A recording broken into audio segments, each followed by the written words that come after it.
I think we're live. Good afternoon, everyone. Sorry for the slight delay. I was actually getting in some games with JSAT and crew, doing a little testing on that front, playing into some Havocs, experimenting with some of the dynamics we're trying to work out for Havoc gameplay.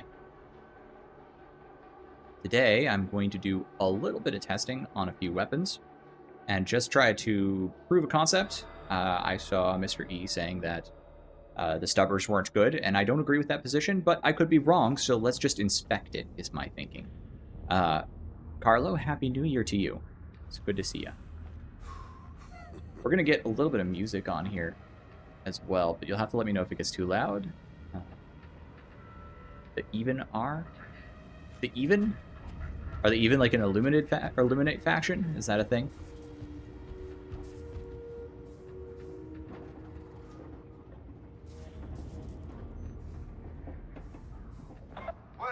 Just a moment. So, put this on. I think these are all the same music. Very funny. But I've been pulling through some of these tracks for various work that I'm doing. It's just one of the things, you know? This. I don't like, that's fine. Shuffle. Repeat. As the softest whisper of a well-oiled piston, my word on this. First things first, let's talk about the Stubbers. So I've already done breakpoint testing on the Stubbers in the past, in fact. If we just go look at that real quick, we can actually see what I'm talking about. So let's just take a moment and inspect that idea. So I already have the Stubbers in here, and we can see how good they do compared to other weapons. So we'll go to the leaderboard.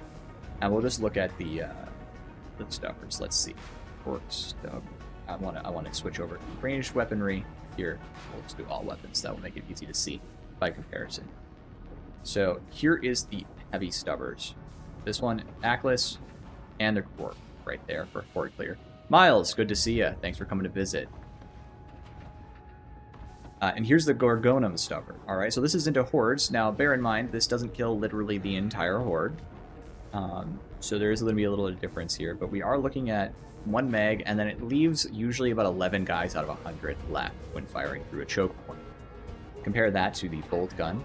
That's 11, and I think this is with one reload, but we're going to actually test that for comparison's sake. But at least on its face, these Stubbers have at least as much horde clear as a bolt gun, right? Close range, sure, not as far ranging as the bolt gun, definitely, and maybe we could tighten up the accuracy on those. That might be something to look at, but at the very least, they're decent. Certainly, I use the heavy Stubbers for tap fire and hip fire all the time. I think that's pretty good. Now, another component, let's see if I can get that pulled in. We're going to look at the Rager times on this. So, I should have Rager times. Maybe I didn't do it. Here's a Gorgonum heavy Stubber, Part 3A, overwhelming fire, pinning fire. This is the... Here's the core. These are at 6 seconds. Quite good. Should have a bolt gun in here somewhere. Bolt gun, 10 seconds. So again, these Stubbers, damage-wise, are outputting the damage. They're doing well. Let's look at some other examples. Crusher times. So here's the plasma gun with Blaze Away 3 and Shattering Impact. We're going to need to test that, that's why I'm mentioning it. But just on its face, plasma gun, 8 seconds. Best possible time with Cork Stubber is 6 seconds to kill 4 Crushers.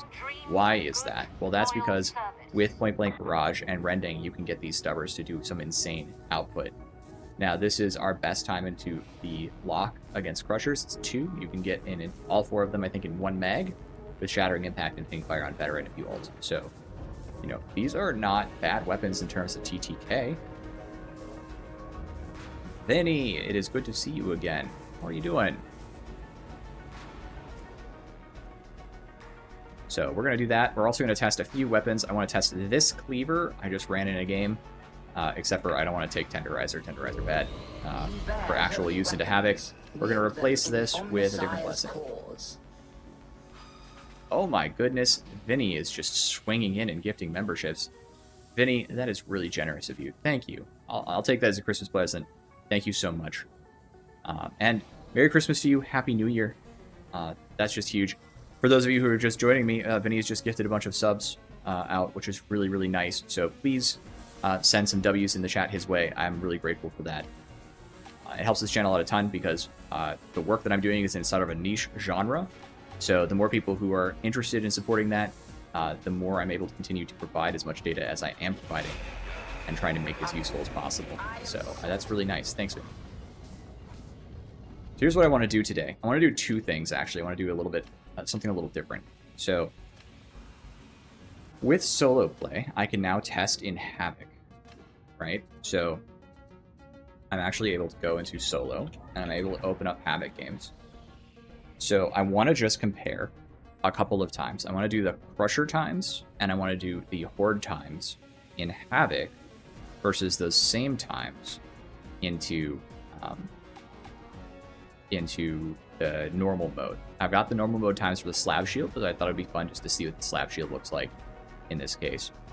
We can also do maybe the cleaver as well, the Voltature cleaver, part 3. I want to get this, or maybe we'll just do this test and full scale it. So, and get started.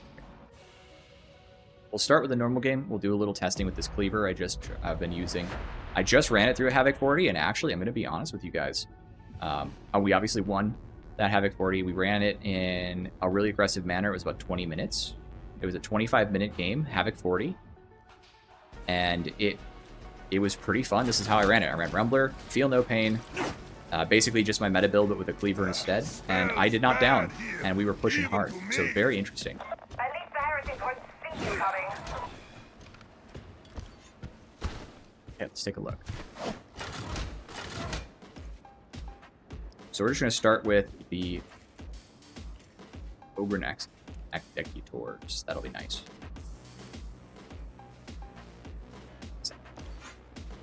2, 3, 4. Do a little record. Let me get this out of your way so you guys can actually see the action.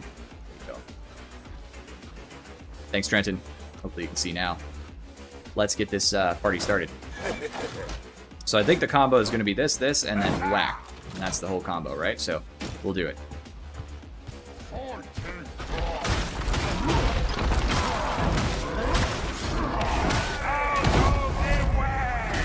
Stuck on mass.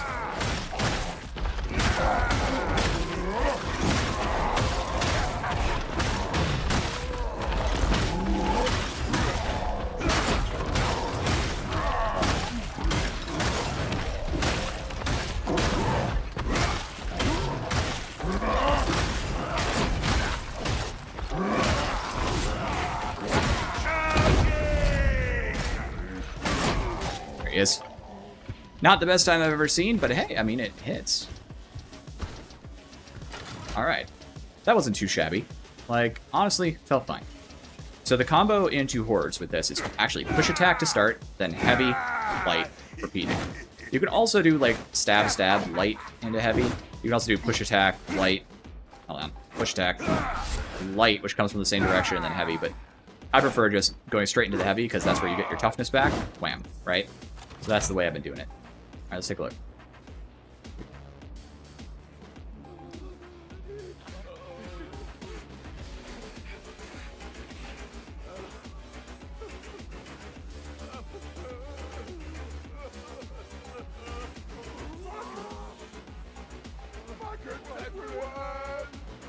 Let's go get it.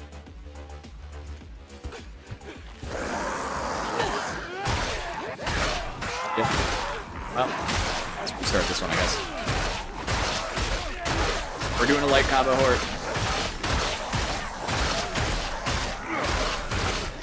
If I do it wrong, I might as well take the light combo path.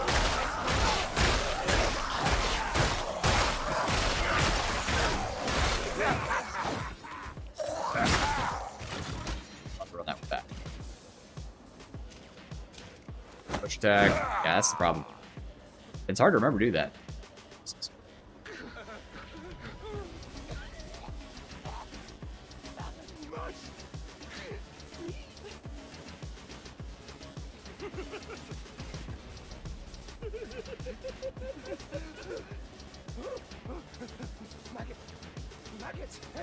Again, push attack to start, and then heavy.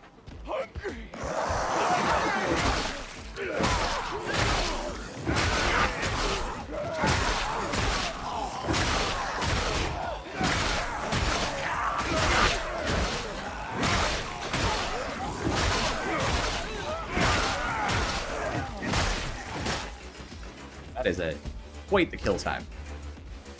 I think that's quite impressive, actually.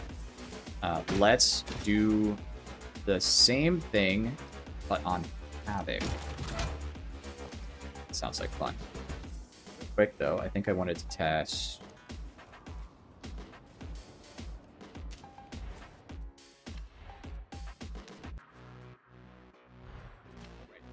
show you guys the Stubbers. So I wanted to show you the Stubbers. So this is, I'm still not sure about opening salvo, just this point. I'm really... I don't. Start from QQ. Does it have like one of those quick swaps?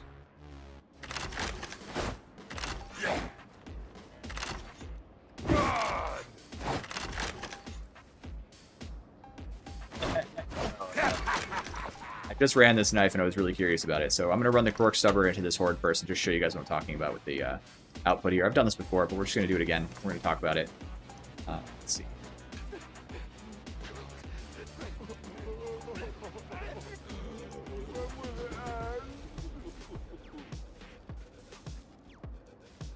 What's happening?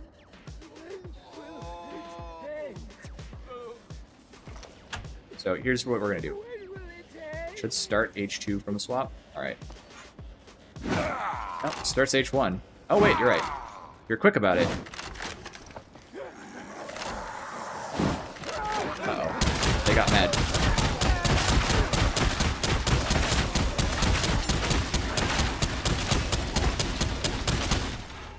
I feel like that. I killed them all in less than a mag, so that's even better than the last performance. So there you go. Now, the thing, this Stubber is really bad into armor, but I do want to show you guys this. I have these numbers already. It's not thrilling, but just watch this. 2, 3. This is one of the things this weapon is good at. 2, 3. Right, here we go. Hello.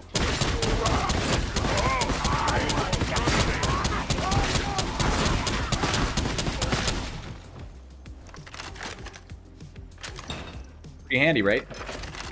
This weapon shoots into Ragers and Hordes very effectively. For all the complaining about its slow rate of fire, not bad. And if you need to tighten up your spread, you can just crouch. And then you can still dodge while crouching, so it's not a problem. A little strange. Maybe it shouldn't have to since you're a big ogren, but let's just leave alone what should be and just talk about what is. The weapon is good at hip firing on the fly. Also has a pretty decent swap time, at least if you're using a Cork, which is why I favor the Cork over the other heavy Stubbers. I keep mentioning that this is the better pattern, and that's why. This is the one. This one has more shots to kill, but it's still better. Let's take an example of that hip fire. We'll just use this real quick. I can get a trapper in here if I can find one. Stop being stupid. Netrunner. Keep seeing Netrunner. The Ripper is great. I have nothing against the Ripper. It's really about what's effective into Havoc conditions. That's why I recommend a Cork. So, like, this gun is perfectly adequate in Auric, obviously. Like, everything can be used in Auric. But when we're talking about Havoc 40, you have to ask the question, what is useful? Well, yeah, the sound on this gun is not good. I really think it needs some upgrades. It's supposed to be a 50 caliber machine gun, or at least a 30 caliber machine gun. Like, though this looks like 50 to me. So let's at least make it decent, right? But anyway, let's just shoot this trapper. And you might be like, oh, you wasted a lot of ammo, but, like, who cares? My biggest problem in the world is killing trappers quickly.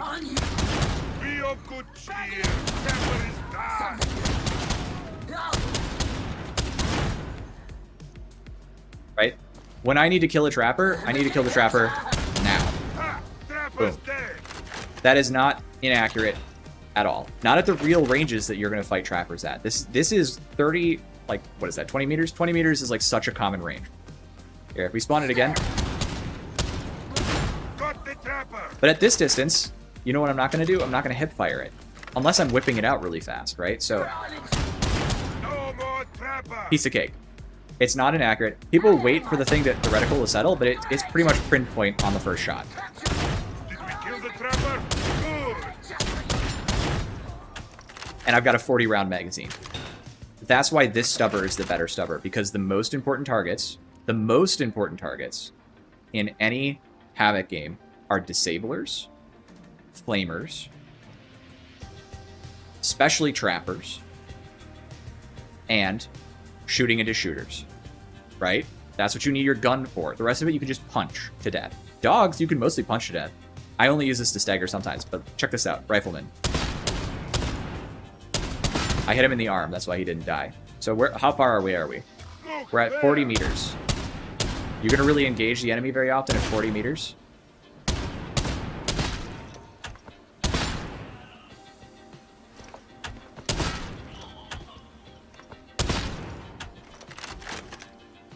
This is 40 shots. That's about, probably with inaccuracy and failure to fire correctly on the right target and hit issues, that's like 33 shooters per magazine. That's just counting for normal human failure rates, right? Like, that is a ton of shooters. And shooters is the big problem. How about gunners? We'll do this in Havoc too. We're just talking about why this gun, it doesn't suck, right? Got that gunner.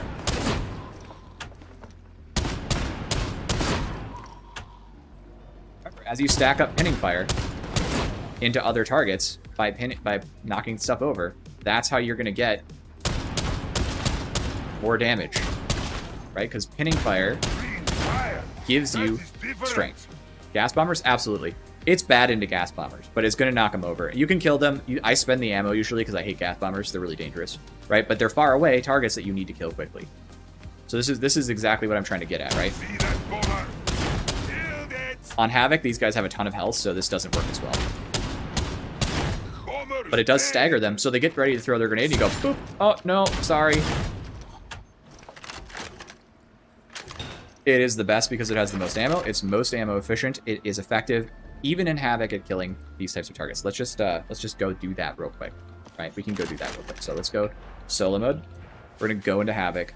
I will take. What options do I have? I don't. All right, we'll do one warrant. That's fine. And I'll show you what I'm talking about with this weapon and why it's the good Stubber. The other Stubbers are slow. They take forever to draw. This Stubber,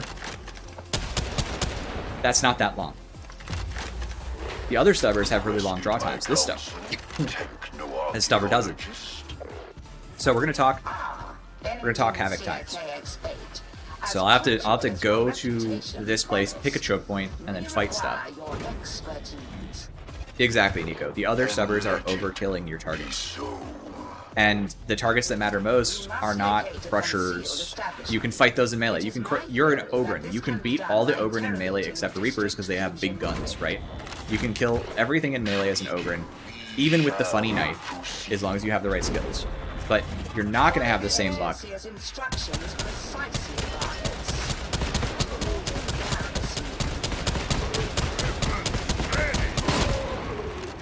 You're not gonna want to do that. You don't shoot those types of targets with this gun, right? That's a given. Okay, so let's start. Let's see. I should be invisible. I should be able to make myself invisible. Give me a second. Let's see. That way I don't get shot to pieces. Though I won't, actually. FMP is good. Orc draw is faster. Draw time for brace is definitely too long. Like, you don't want to jump right to brace, but it's not that slow, right? But getting right to hip fire, quick enough. It's not as fast as the kickback. It's not as fast as the rumbler. But it's fast enough that every time I hear a trapper, I can whip around, blast him, and then go back to my business. That's the key thing we're trying to do with this gun. That's why this gun is better. And why I keep talking about it, even though I know that the other gun is cooler and all that stuff. It's just this gun hits the breakpoints I care about. And it's all about breakpoint maxing. So let's go talk about, we'll do some assault cultists, right? So we're at 43 meters. 2, 3, 4, 5, 6. All right, we're just gonna shoot them. 2. This is Havoc.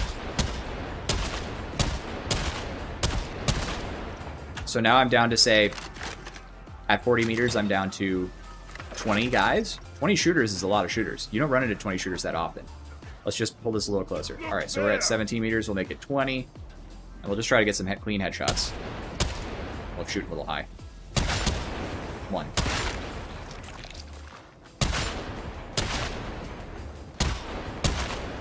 Two body shots. 2 headshots at that distance. 1 headshot at closer distances. Pretty good into dregs, right? Let's talk about normal shooters. Let's talk about flak shooters. This gun doesn't have unarmored, which means dregs are always the more difficult one to deal with. But flak is more common, so we're going to take flak, right? That's kind of the typical, so let's go into flak. That's about our 40 meter mark, right? Check that out. That's 50 meters. You don't even fight things at 50 meters most days, right? So.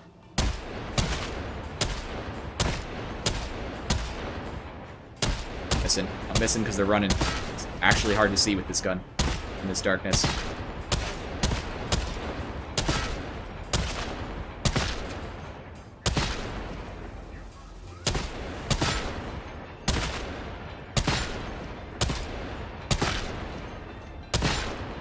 Feeling underpowered? Feeling like we're not able to engage in whack-a-mole with shooters? No, we can. We can do the veteran's job, so to speak, although there's no jobs in Darktide, right? That's the thing. There's no jobs in Darktide. Your veteran could be running a shotgun. Who's going to handle the guy that's 40 meters away planking at your squad? You are. You're going to shoot him in the face, because his gun is fine for that. Yes, if you're moving around a bunch, it's not great, but that's not how we play the game, is it? We know that we're going to use this piece of terrain. We're going to peek around this piece of terrain, because right angles are incredibly powerful. Peek back around the terrain. It does tend to draw a little left, because it bounces to the left. So if you're firing too fast for the reset, it'll draw left. See? Yeah, so that's another component. Let's talk about gunners, right? So, I mean, this is a real problem. I do get shooter waves. I absolutely get shooter waves, but gunners are a real problem, right? So let's just talk about these guys. So we're at long distances. You don't shoot gunners at this distance, typically. So if they're engaged at this distance, they're not that much of a threat, but let's just pick them up. Go too fast.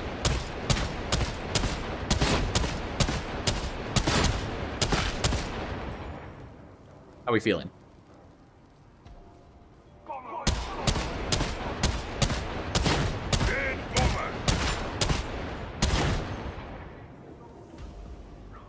What this gun gives Ogren is really simple. It gives Ogren a rifle for... Keep hitting full auto, sorry about that. It gives Ogren his ability to fight at range. And you need that if you're going to play Ogren in Havocs, because you don't need that, right? You can always play aggressive. But the reason I put it in my meta build is because it does this. I mean, Nico, you're exactly right. If gunners are engaged at 40 or 50 meters, you've screwed up. Well, if you're suppressed as an Ogren, and that does happen, it's a little harder to shoot, right? But then you need to play differently. However, let's just demo it. Turn off invisibility. Go away. Gunner. Right, that's why my full auto keeps coming on. Okay, here we go. Crunch that We're just going to give 2 guys. We're going to kill one. Funny story, I have more suppression than them.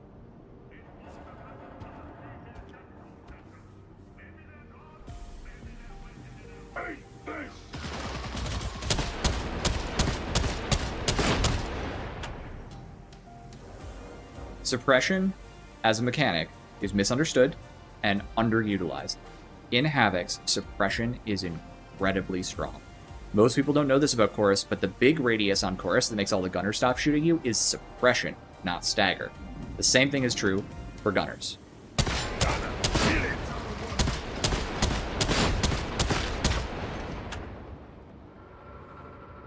Yeah, you can, that's true. With Indomitable, I think he becomes suppression immune. So, I mean, this is... But look at how I'm handling these gunners, and I'm not even, like, I haven't even run out of ammo yet. I've been shooting dudes all game, right? This gun is ammo efficient, which is why it's in the choice in Havoc. Sometimes it takes more shots than I want to kill certain targets. Super true, but it is the good auto gun. Good stubber. All right, one more target. The most annoying target to fight with this is probably one of the more dangerous targets in general, which is Reapers. That took a fairly large amount of ammunition. However, if you have no other choice, you can suppress him and you can put him down eventually. The alternative is you don't do that at all, right? And there's one other thing too to talk about here real quick. The net gunner, the trapper. So we'll do a little sample case. Yeah, exactly. You saw those people stop running at you. Groaners can get suppressed. Okay, let's talk about this. So, we're close. I had enough time. right? So this is really what it comes down to. Something special. Someone call for a wet gun. Trapper's dead. She can't get to me and start shooting before I can draw and kill her. And the veteran, exactly. So the other thing is, if you are not familiar with this, the veteran aura works on a percent basis. So if you are running with a vet, which you probably are, because they're going to be taking Survivalist and Voice of Command if they're running anything meta, and we're talking about the meta composition here, right? Then your 200 ammo gives you more ammo back for each use of his ammo aura than one of the heavier stubbers with less ammo. So you get more ammo back, which means you get to shoot more. And because you're efficiently killing 1 to 2 shooters, you're killing a shooter every 1 to 2 bullets, you can effectively get enough ammo to keep shooting shooters all game long, and only really become ammo negative when shooting into Reapers and Gunners. So you're not going to be like, people criticized my build. I saw it, and in the comments they're like, "This Stubber's too ammo inefficient into whatever you're trying to do." And it's like, no, I'm not an ammo hog. I'm going to barely shoot this gun at only a few targets, and then I'm only going to be ammo negative into Reapers and into Gunners, and then I'm going to pick up a few small ammo packs throughout the game, and I will be fine. The vet can shoot most of the game. I see Trapper. Enemy down. You don't have that option to handle things in a precise manner with other guns on Ogren. The other weapons use a lot of ammo to do the same thing, and mostly suppress or stagger. The Kickbat is a great gun for an aggressive Ogren player, but if you end up in a situation where you need to shoot down here because there's 52 gunners, the Stubber is how you're going to do it. And there are going to be situations where you're the only person who can handle that, so you're going to handle that. And that's why I picked the Stubber specifically, and it's also why I don't think the Stubber is bad. Now, I think I said I was going to go do a little test. So we need to set this. Funny story. We're gonna pick the hallway here, and this is called Warren. So we're gonna go pick the hallway. These times should come up pretty close to the same, but we're gonna just do the testing just to prove the point, right? So we will get the time on Warren default, and then we will get the time in Havoc. I'm gonna create a board for Havoc in my spreadsheet, but we're not gonna do that right this second. So I need to go pick a staircase. This is probably, I just realized this is probably the exact same staircase asset with just a little reskinning from Archive of Sycorass. The light on this thing is great. I've heard people memeing on it, but like honestly, having a flashlight on Ogren is big because you don't have one otherwise. I stand ready to assist. I don't think there's anything wrong with taking the medium Stubber. Agayek, I agree with you. I've run it into Havoc, and I think it's kind of a preference thing. I think the ammo efficiency of the Cork is my preference. I also think that the hipfire draw speed is a real big bonus to this. Like, I want my gun to come out to kill the Trapper now, not in 30 more seconds or whatever. So that's important to me. But it doesn't have to be important to you. You can play differently. And you can do it anyway. You just need to be a little bit more alert, a little bit more attentive, right? So, okay. We're on normal. Run normal. Right? So what we're going to do is we're going to pick a spot where enemies get funneled in a choke. We're going to spawn them. And this is I mean, you've played here, right? We're going to get the time from this. I don't have those numbers. Combine might, but I haven't asked him. Alright, so I'm gonna just spawn them right there, and I'm gonna spawn them right in here. I think I'm doing this for the first time, so I'll spawn them here.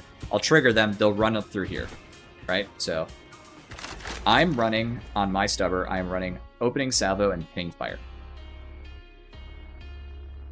So I don't know about opening salvo right now. I'm really not sure. There might be a better blessing, but I haven't picked it out yet. This doesn't have crit, so if you're running the heavier Stubbers, you probably want surgical instead because you'll get more crits.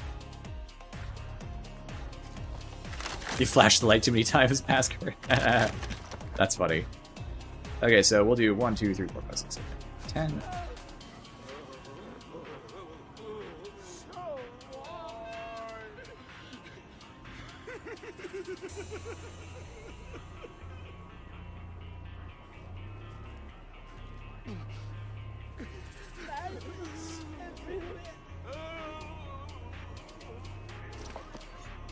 So here's what we're going to do. We're just going to use this choke point. We're going to this is standard damnation health pools. We're going to do push attack, heavy, light, heavy, beating.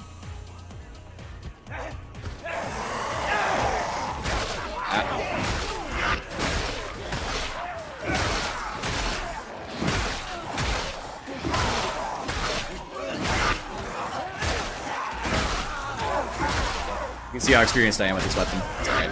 We'll reset.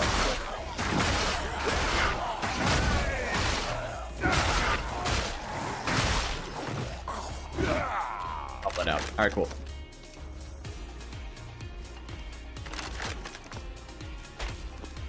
I think they did a good job on that as well. I love how big this light is. It makes it so easy to play around the ogren. If you were in the dark, you can actually have the ogren be the flashlight for the team. Here's the reset time.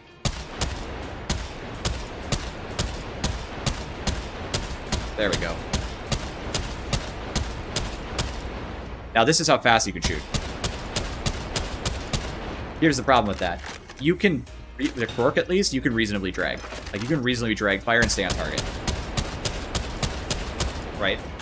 However, you start to get bloom, so opening salvo is close enough to the reset time on the shot that I'm pretty comfortable using opening salvo, which is why I've chosen opening salvo. But I'm really, just being honest here, I'm really not sure on opening salvo. There might be a better blessing combo I haven't worked out yet, but it's been good enough for me in Havocs that I haven't bothered to refine it yet, right? Okay, let's go next into the Havoc version of this. We're going to do the exact same thing and get the time. And then I'll just kill 4 crushers and see how much worse it is. That's true, Miles. I wish the riot shields could have flashlights. It would also be nice if just the normal headlight. So I don't know if you know this, but like if you look right here, you can see I've got a headlight. So I've got a default headlight that fades out at any kind of appreciable distance, but like I can't see half the time in the dark. So with it, it's too close. So if that got buffed, that would be fine. That would be the other option. Your desire, so do I obey. We seek a concealed establishment, one that draws considerable Second. power from the future. Is there movement tech on this knife? Challenging, but then I do so relish a It's challenge. movement tech on this knife. Not exactly the world's best, but You will take direction instructions from engines there, KX8. didn't get staggered. Hang on. What? Staggered. Fall over, you jerk. Right. Well, I gotta hold my emotional support rifle.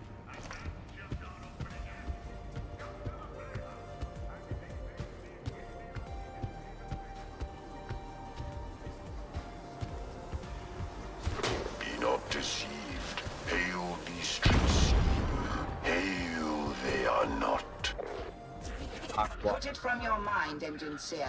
It is beyond our ability to resolve at this time. Dangerous place. Very dangerous. For you lot.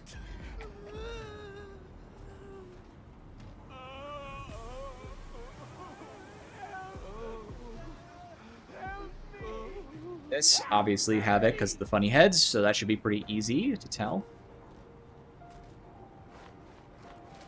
But yeah, so anyway, the reason this all came up with the Stubbers is I was watching Mr. E's video, and I think he's kind of right about the heavy Stubbers, but I think he's wrong with the cork. He said it was dog shit, and I think he's just wrong. Like, statistically speaking, I think he's not quite correct, and I just wanted to show off why it's good. Carlo, have a lovely afternoon.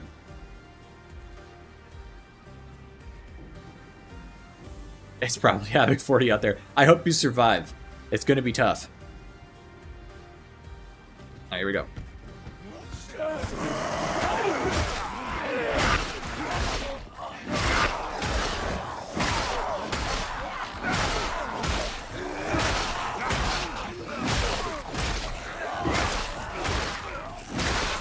An easier time here because we have a combo, right?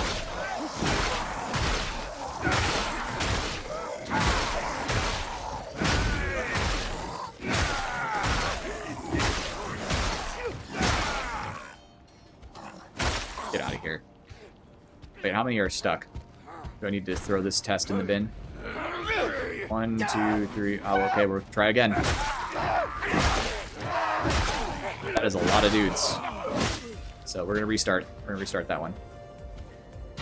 That's very unfortunate. It's frustrating. I'll spawn them a little closer then. Just back up slightly so I don't.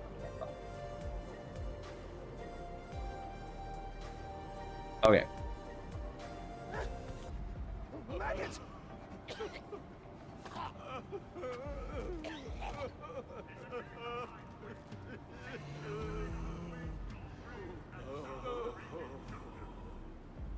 Okay, let's do the same thing. Push attack first. All right, here we go.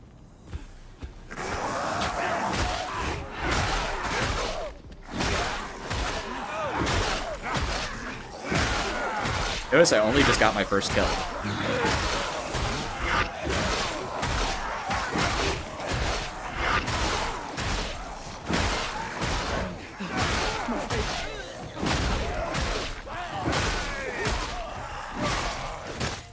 Alright. Piece of cake, genuinely. That was very easy. Alright, let's do the same test into this choke point with the gun and see how effective we are. This choke point's a little wider than a typical door, so maybe I can find a doorway to do it. Because the thing is, there's choke points in every game, right? So the doorways are almost all uniform in size, more or less. And so we can just go find a doorway somewhere and do the same test. Hey, Zoran, how are you today? That one's too wide. It's atypical. What do we feel about this door? That's quite the funnel. We'll just use this. It'll be easy.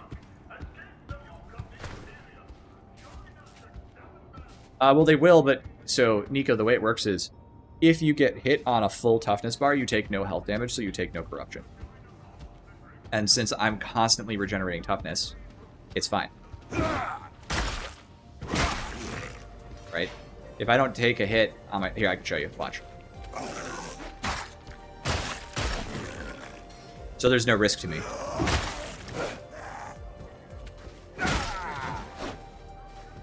It takes like nothing to get my toughness back as an ogre.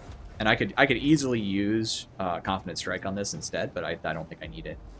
Okay, we're gonna do the same test. We're gonna do it with the Stubber against Ragers. Actually, that's what I'm most interested in. Is how is the breakpoint different? 1, 2, 3. Take 3. Sir. Start firing.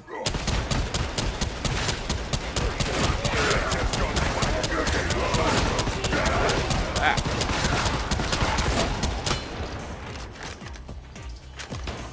Still alive.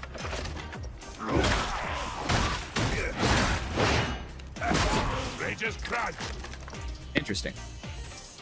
Let's try it again. See if I can do it without taking damage. Well, I gotta hold my gun. Also, the room upstairs before the next airlock. Oh yeah, that's a good point. That's a good point.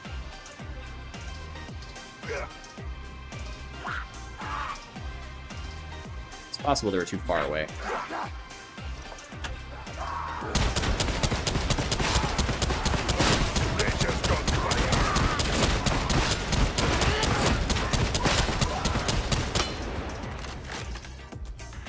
Much better. Miles, have a wonderful day. Merry New Year. Oh man, you're gonna have a busy day too. Good luck. So the last thing I wanted to test was a slab shield into crushers on Havoc, and this is just, I've got the same crusher time. It doesn't really matter with choke points with crushers because, hey, funny story, you're not going to be choking the crushers too hard. In fact, it's more dangerous in some ways. I just want to make sure they're not like spread out all over the place. So we're going to do slab shield. One. Grenade out! Rangers dead. All right.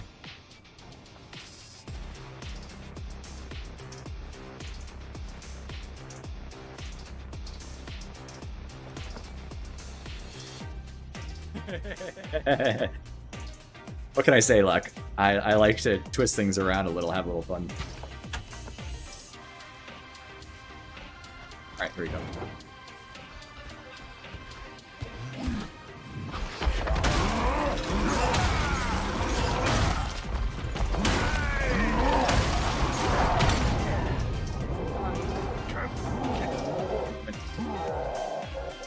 Let's try it again. We'll just fight them at like the beginning because it doesn't really matter where they are. Ship Mistress Brahm's generous permission. This is a good spot. This is as good a spot as any. Myself available to you. Oh man, I thought he would go stagger from that. I think they have more stagger resistance, guys. I'm expecting different things. We'll fix it. Let's not be stupid for no reason. I submit to your request. conquest and your authority, There we go. techno-archaeologist. Havocs as punctual as your reputation promised. You require your expertise. I stand ready to assist. Concealed heretic establishment. Conjecture. This establishment draws excessive power from the district fusion.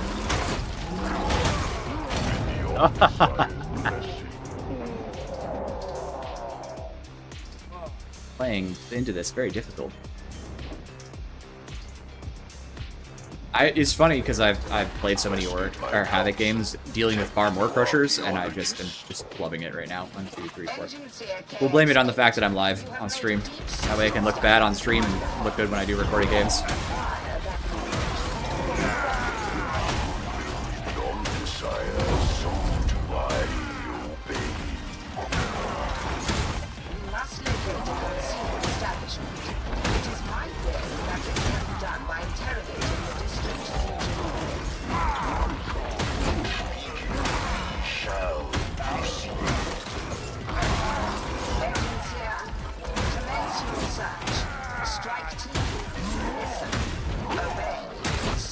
There we go. Kind of imperfect. We'll try again. 2, 3, 4.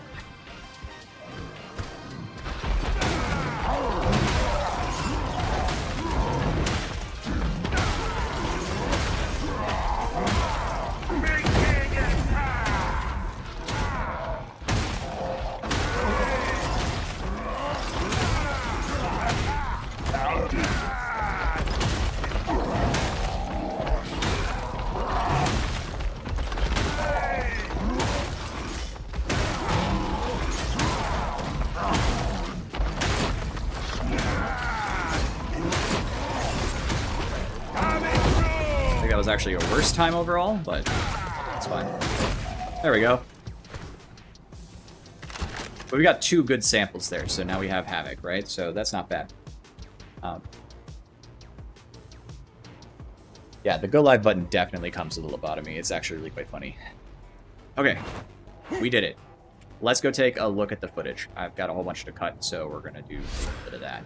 Turn that off. There you go. So let's. Neo, Havoc has been fixed, in fact, so you can play the video game if you want to play the video game again.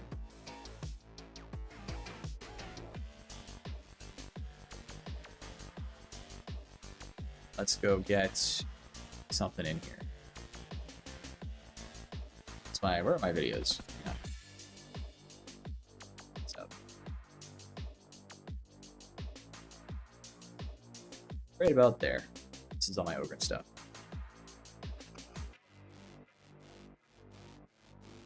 So we got the knife times.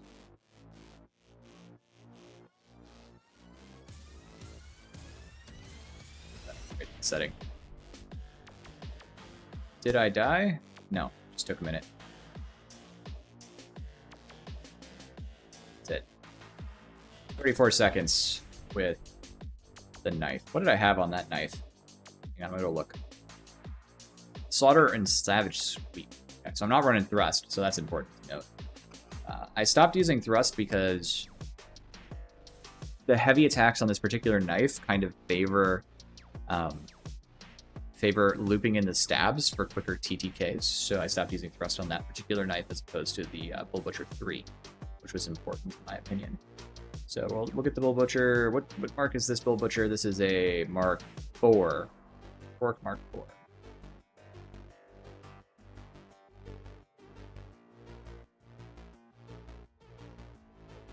Cleaver Mark 4. Great. Let's hit the timing.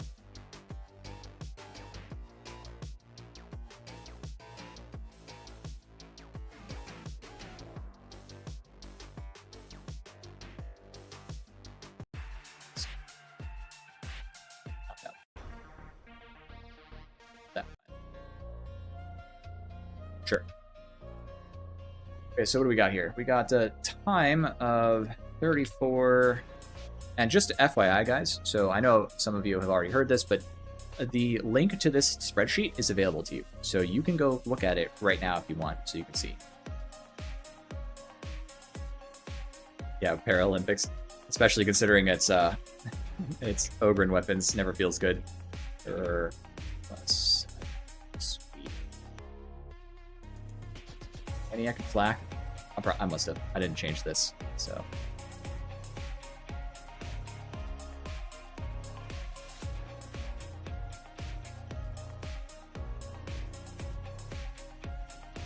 That combo, it was L1, L2, heavy 1. Yeah, that was what it was. Let's just patch 21.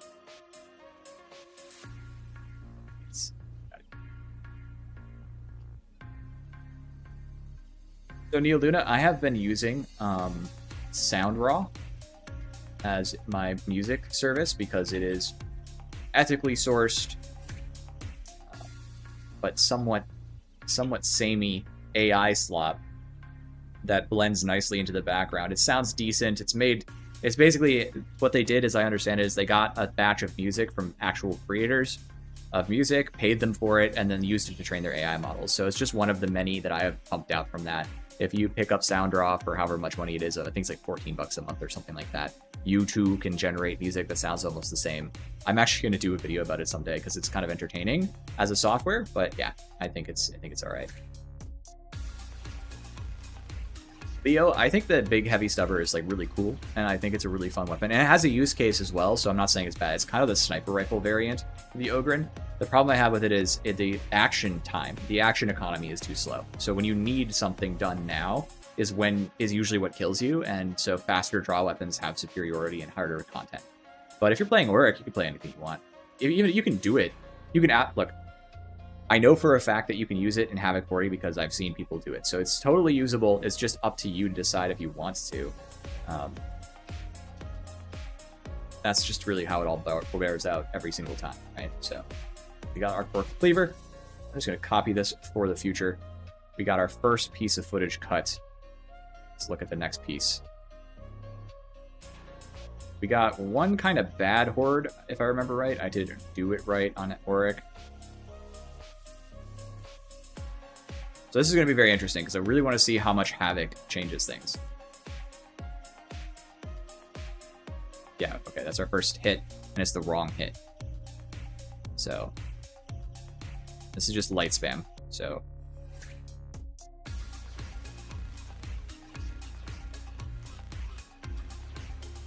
count this guy because he's just some nerd. Stab, swing. Swing is the kill. The last guy, straggler, doesn't matter. I don't even know if the shredder pistol's that bad. I've used it on works all the time. It's actually just fine. Take pinning fire and powder burn, I think it is, and it just gets a bunch of strength, and you can use it to cleave hordes. It's great when paired with the thunder hammer specifically. So the heaviest heavy stubber into crushers with the rending talent doesn't benefit as much as the light stubber. The heaviest stubber with the rending talent is okay, but it can almost already do it by itself, so you don't kind of care because it's got decent penetration base. But if you take the light stubber, you can make the light stubber outperform it. It's really funny.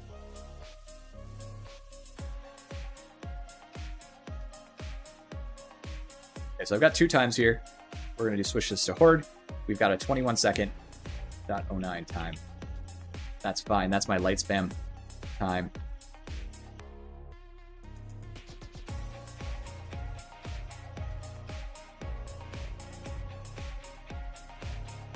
Okay, let's cut this one then.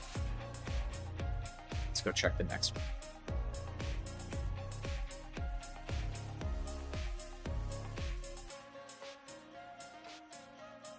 Yeah, I can actually show you guys. Let me show you the heaviest stubber with a gunlugger build real quick. Let me just switch to Magistrati, and I will show you how I confirm. I can just do it right here. It's fine. It'll be the same. It'll be the same experience because we've got these chokes. It's really funny. Let me switch to gunlugger. I've got a gunlugger with PvB, and we're just going to take the light stubber. Ready? The heaviest Stubber Ship Mistress Bride has baseline good performance into carapace and can really be ammo efficient into reapers. And it makes a good sniper rifle for specialists and long-range targets if you want to play like that. It's still way less efficient than just taking the core. And in that sense, I think the middle-of-the-road Stubber is better because it's got the zoom, and it's more efficient than the heaviest Stubber. So I think there's, like, aside from LARPing and autocannon, I think that actually the heaviest Stubber is the worst one. And I think that's not self-evident until you start looking at the ammo efficiency of the weapons. Oh, shut up, Hadron. Okay, here we go. 1, 2, 3, 4. Ready?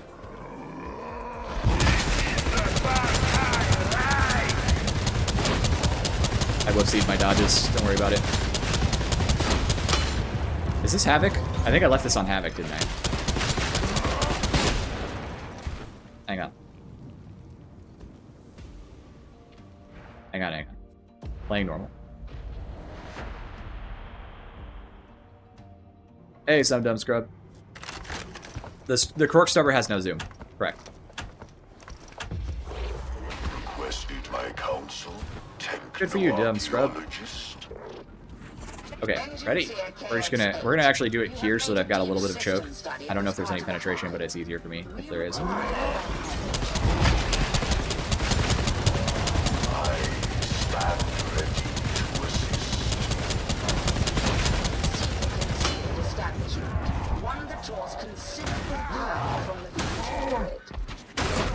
Clean headshots, hang on. But then I do so relish a challenge. Wait, do I have the rending talent on this thing? Wait, 1 second, 1 second. You panic slightly. I think I need to pay. If I want to do this, I need this. Everybody pause for a second. This is how you need to build it. Excuse me.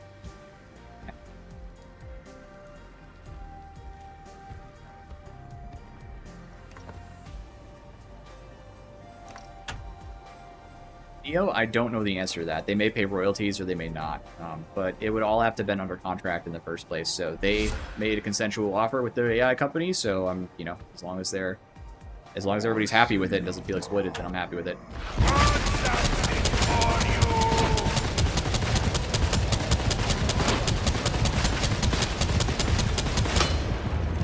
Versus, there you go. No. I am just talking about the Stubber. It's my firm opinion that this is too niche to be of value. So there's a gunlugger build with rending that can kill 4 crushers if you hit all your headshots and are, like, shoving your gun barrel in their face. But it is technically better than alternatives. But I don't think this is the way to run the Stubber. The Stubber's main advantage, in my opinion, is on a normal build. Just take it on my shield build. I think that's the way to play it. Like, just this. Right? That's the way I play it. Took a knife instead. So there you go. That's the Stubber. Now compare that for... We will just do it real quick. I'll show you guys the alternative. 1, 2, 3, 4. So this is what it's like to shoot into crushers without the rending.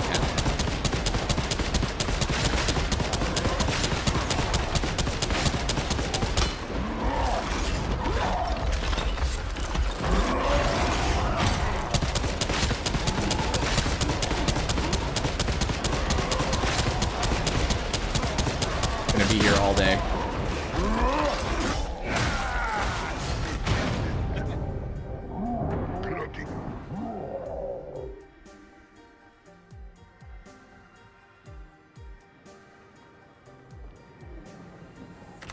So let's compare that to the same weapon, the exact same weapon, but we'll mark swap it, and we'll go run the Actus. Okay. So this is exactly what I'm getting. Mind you, I haven't put carapace on this. If you put carapace on this, it's way easier on all of the guns, because that 25%, especially when accounting for rending, is way better. But we're not going to do that here because I don't want to go do it. But this is just baseline with no special abilities.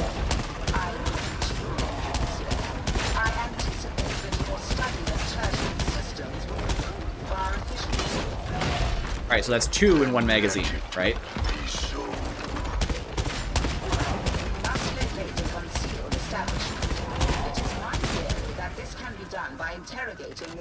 Hey, Game Night, thank you so much for dropping by and saying so. I really appreciate that. So, that's the Actus. That's its advantage. This is baseline carapace penetration. Let me ask you a question. You are playing an ogren. Do you care Too late to back to off. shoot your gun that way when you could just...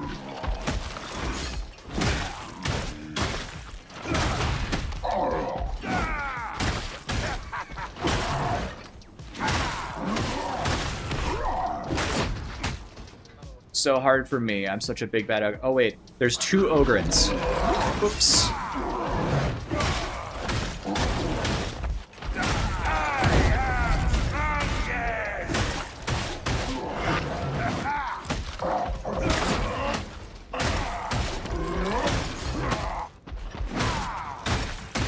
This is like the worst way to fight ogrens, by the way. This is like the worst weapon for it, practically. There's only a couple weapons worse in ogren's kit. And did I have a hard time? Am I dead? I didn't even take any damage.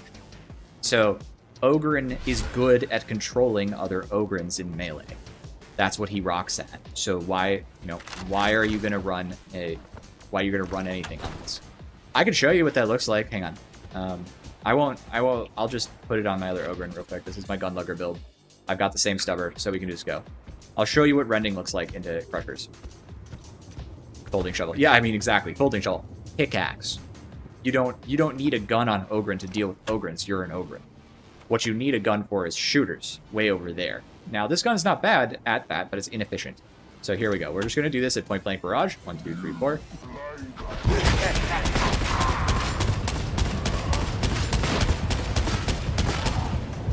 Yeah, that ain't bad.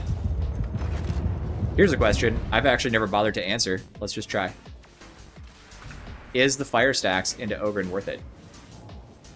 I can probably reset this if I do this real quick. I'll still on cooldown. Oh man, not being in the Psychonium blows. Who wants to hang out for 45 seconds? I'll edit video while we do this real quick. Hang tight. So we got to get through the whole cut them to pieces thing here we're doing. That's my push attack. And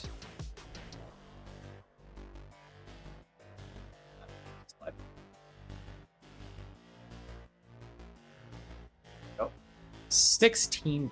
That's so good. Soggy Sandwich, you're right. Pickaxe would do way better. Yeah, without rending, fire's not going to do anything. If you get rending stacks, which you can get baseline in the ogren tree, yeah, you can do it, but this weapon doesn't come with any extra rending, and there was my ult, so let's just go look at that real quick. So we'll do the same thing. 1, 2, 3, 4.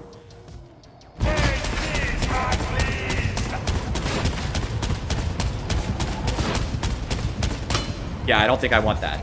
That's not any faster.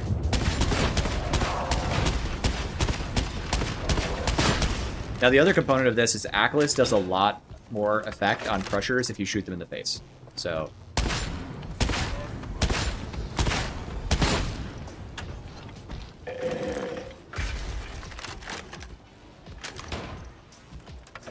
Exactly, Keck. That's exactly right. And Mr. Hat, you're exactly right. So this weapon, it doesn't synergize with fire, it synergizes with rending, but it's already decent into crushers, so like why would you run Gunlugger that way? Especially since you're going to mostly be using this with crit it instead of what I'm doing. Like, this is pinning fire and salvo. This is the wrong thing to do. You should be using crit to get quick kills. So this is a sniper rifle, and you should treat it like one. And it's kind of got the hip fire thing. This weapon should be used the same way that ADS Bolter is. It's a bolt gun. It's practically got the same stats as a bolt gun. It's practically got the same pullout times as a bolt gun. It's literally just a bolt gun with with worse hip fire, but better, but really accurate fire after reset, right? So you want to go for crits, you want to go surgical deadly accurate or surgical something else, and you want to go blast people in the head with this thing. Take carapace damage on it. That's how you run it. You can do that on any build, though. It's not useful on Gunlugger. It doesn't do anything for Gunlugger that Gunlugger doesn't already do. And then if you want to take the rending tree, you just take the light stubber mark, right? Now, Gorgonum is fine, too. This is fine. So, Gorgonum, also a good gun. It has better handling, which is nice. And it's decent. It's got better ammo supply, so it's a good weapon. But ultimately, what I found to be just most effective is just running the light one because it's the most ammo efficient. It has that nice high fire rate into enemies. You can blast through a horde if you crouch pretty effectively. You can tighten it up and you can shoot into shooters, and it's just good. So that's why I'm talking about this weapon being good. And it's good at a number of tasks, but it's not great at anything in particular except for shooters and snipers and trappers and quick bullets and stuff. But that's all the stuff I want a gun for on Ogren. Like when people are talking about like why they're doing something with Ogren, that's what I care about, is like killing those targets I can't run over and just hit with my stick. Please buff Paramount, by the way. This thing sucks. Okay. I think I've beat that horse as dead as it gets. So let's just quick cut the rest of this data and see what our outcomes are. So we've got a 16-second kill time with our heavy light combo. PA into H1, L1. That was it L3? It's L3, isn't it? And it's actually H2.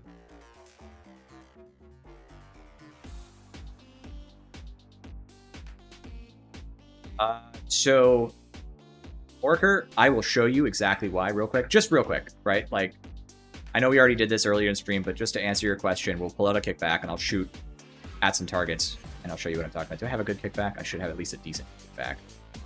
Unless I accidentally scrapped it. I might have scrapped my kickback, but I can probably just demonstrate. I did it by accident. I was building a rumbler today and I accidentally sacrificed a kickback into it.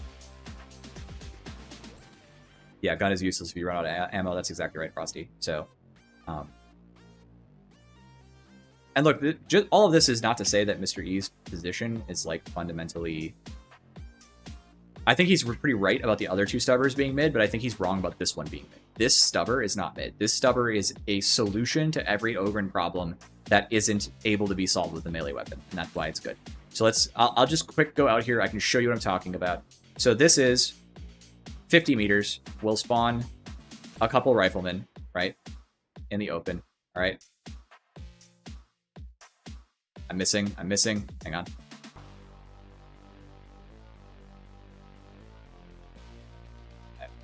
The accursed full auto mod again.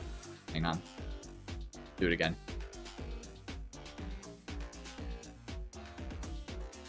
This is me being bad at aiming, but this is 50 meters. You shouldn't be engaging shooting targets at 50 meters anyway. Can't see? All right, I'll bring them closer. How's that? What's that?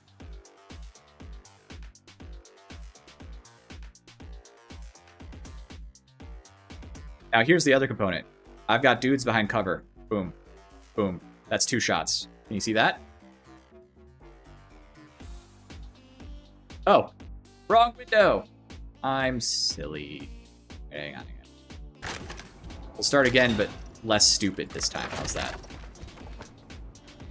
All right, so I've got a couple guys out there. I've got a guy behind this box. I've got a guy behind this box. I've got a guy behind this box. Whatever, right? So first up, I want to shoot this guy. Boom. To shoot that guy. That guy. That guy. 2 shots for him. And that guy's head's down. Okay, so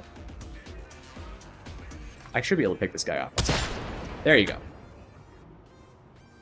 Ammo efficient. Now, let's just use the kickback. I realize this kickback is not good, right? Let's talk about that for a second. This kickback sucks. Doesn't matter. Here's the problem.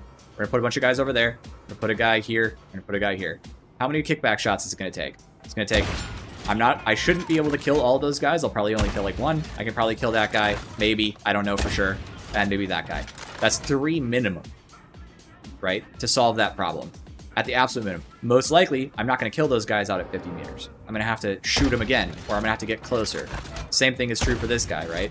So even though I know there's a min pellet or not, I know this is a gray. We're not talking about that right now. The point is, if I have to shoot 3 different targets, I have to use 3 different kickback shells. Right? Yeah, people are sleeping on suppression. This gun has great suppression. This is suppression. That's stagger. Ready? That is suppression. That behavior is suppression. But, just to reiterate, this thing also has great suppression. And aim.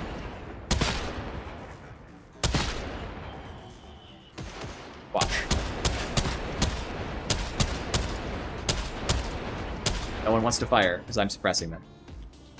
And that works on gunners, by the way. It can make them stop shooting.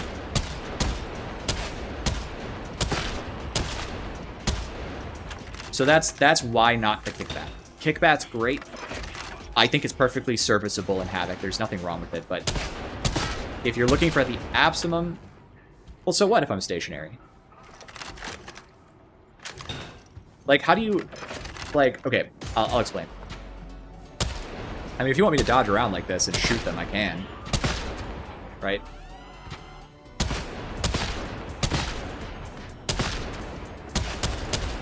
Oopsies. There. You can still strafe, you can still move.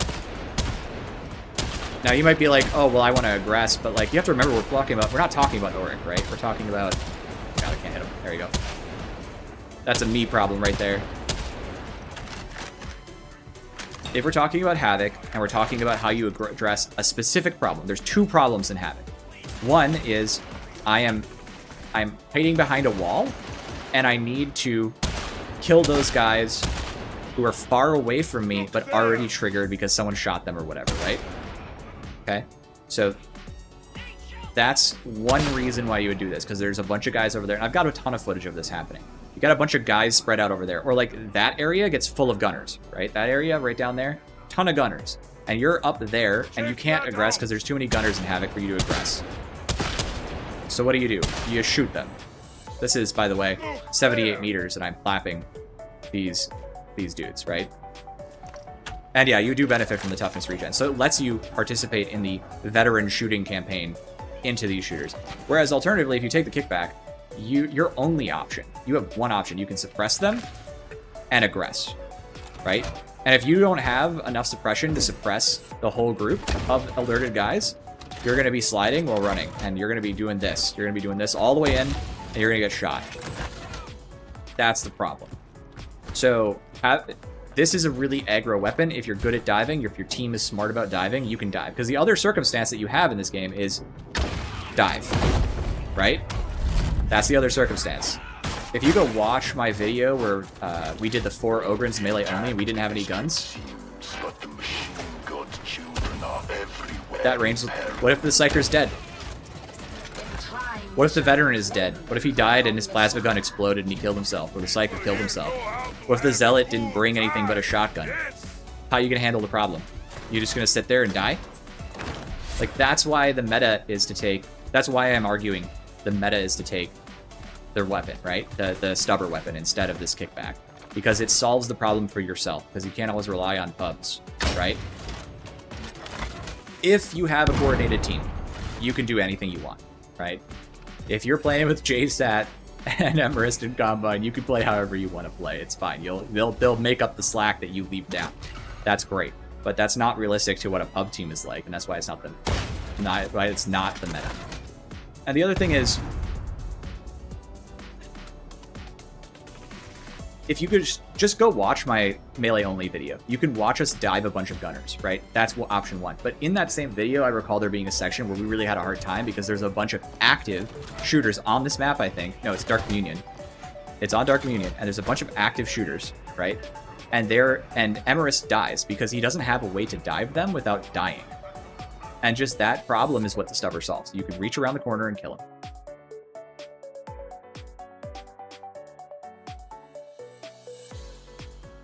Don't take surgical and deadly accurate on the Quark Heavy Stubber. That's the wrong blessing. You're taking pinning fire, and you're taking maybe opening salvo, maybe. Still, jury's out. Yes, the grenade gauntlet is a fun weapon. I don't know if it's good enough for Havoc. I haven't used it, so I can't really say. But yeah. How quickly can you get toughness regen going when you have your melee weapon equipped? It's dependent entirely on melee. You have to be able to hit stuff. If you can't hit anything, then the only toughness gen you have is to hold your gun, your emotional support machine gun.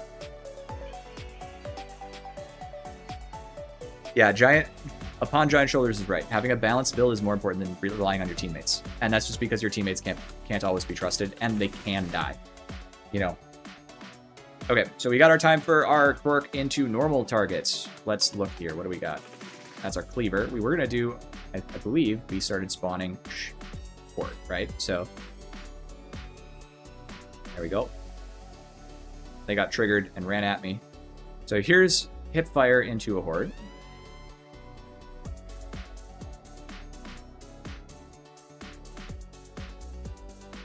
That's every single one. I think there was one extra guy, but we don't count that when that happens, because who cares? Boom, boom, boom. I wasted a few shots there, but whatever. It's hard to acquire targets. That counts. 8 seconds.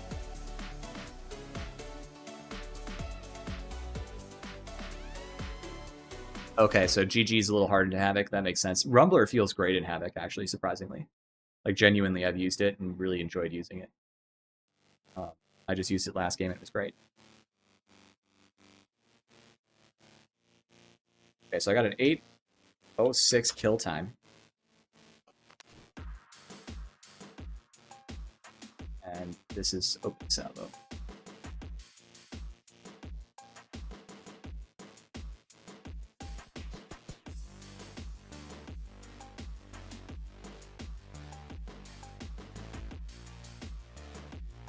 Actually, 0 remaining.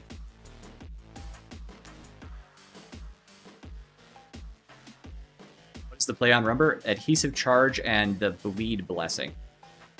You run... Show you my Rumbler. This.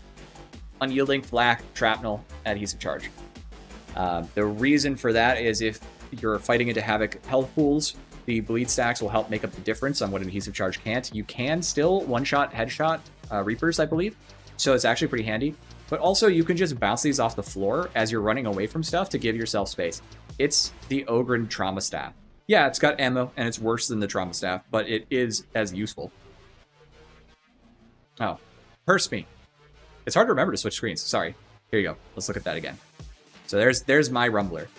And the way I use that is if I'm running around and there's a bunch of dudes around and I'm like trying to get away from them, for example.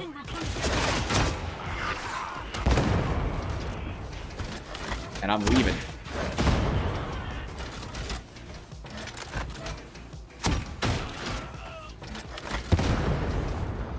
And it's very strong for mobility, because it's basically just a trauma.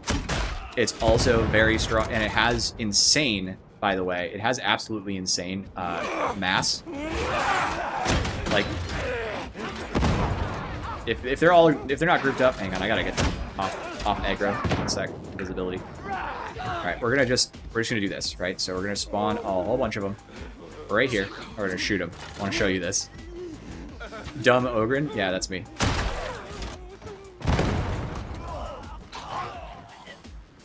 Bye. It has infinite cleave in its radius, right? So just like everything else, I don't know how dark this is. Hopefully you guys can see this, but I'm trying to use the light here. Oh, we went flying.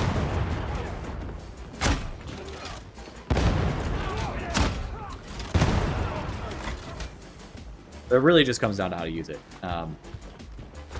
But yeah, Ogren's great. Rumbler is great in Havoc. I really like using it in Havoc. I think Rumbler is a good option. It also has the range to deal with certain targets, so that's fine. It's still not better than the Stubber, in my opinion, but the Cork specifically. But I think it's a good weapon, and you should use it if you want to use it, because it's fun.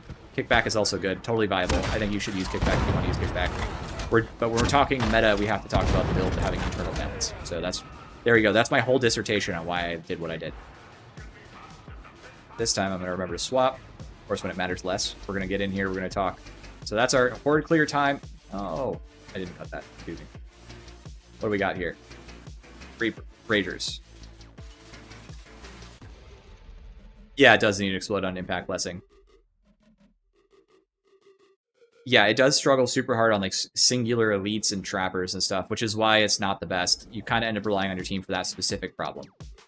Okay, so we got 7 seconds into Ragers here. Quite handy to know that.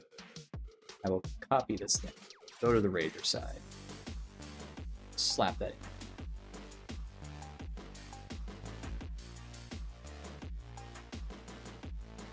That's a really good time, by the way, if you didn't know. That's Bruisers. What am I doing?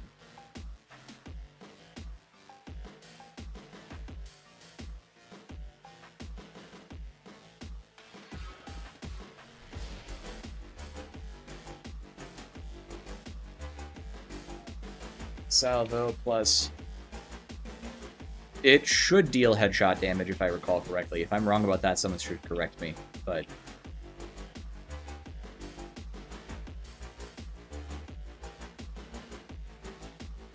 I did Unyielding plus Maniac on this one. So there you go. Oh wait, I'm sorry. Black. I just fired.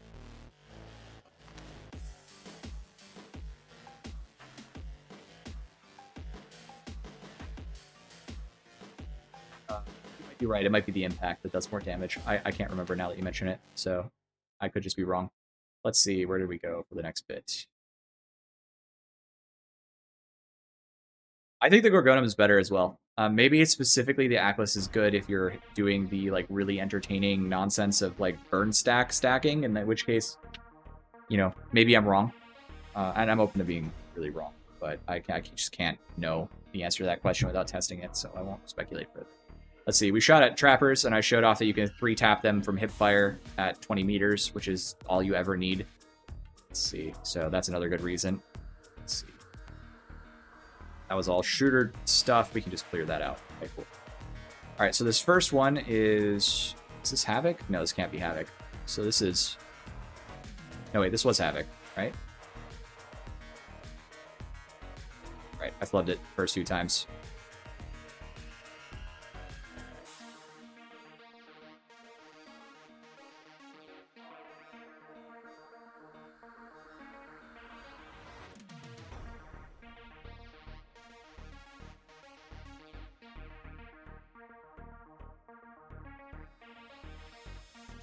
I got first hit there? Where's first hit?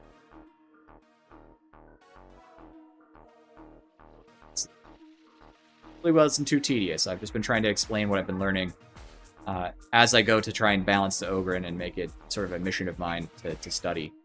Because obviously, you know, I don't think ogren is in a great place, but I do think he's way underrated in Havoc, and I've been playing a ton of him in Havoc, and I know exactly how to get value out of him now. So... Dual shields would be definitionally the best weapon on ogren right now, which is hilarious and probably not for the best, but that's just the facts, all right? Okay, so this is going to be exciting and fun. So I've got slab shield here for crusher times. These are 2 times on crushers. I've got 2 more examples to do, but Havoc. I'm going to add this to another sheet at some point. But for now, we can just leave it right there, right next to the time. We'll get the time. That's 34:51. So that is a noticeable increase in time to kill. Nico, I think that's fair with Ogren. He's fun in some ways and kind of annoying to play in others. Like, genuinely. I think that it's a bit of a shame how annoying he is to play at times.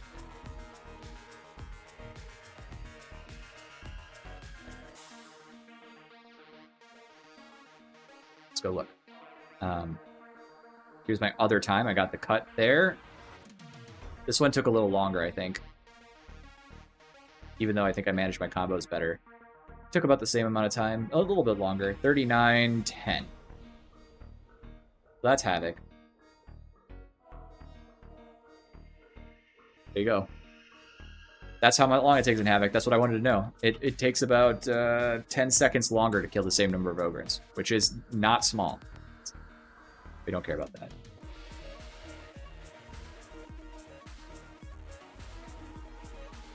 What are you doing here? It's damnation? What? Anybody remember what I was doing here? Screwing up, apparently. Whatever. This is Havoc.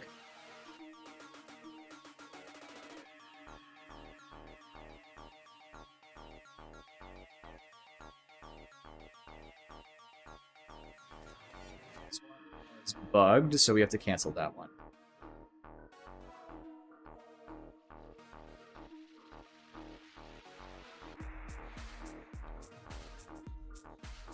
This does also take ages, like 5,000 kills while maintaining 5 stacks from here. Yeah, God, a lot of penances in this game are just play the game a lot, and you know, I think the reason for that, I've been thinking about this for a while, because when I started playing the game, there's a lot of penances that were actually challenge content disguised as a penance, right?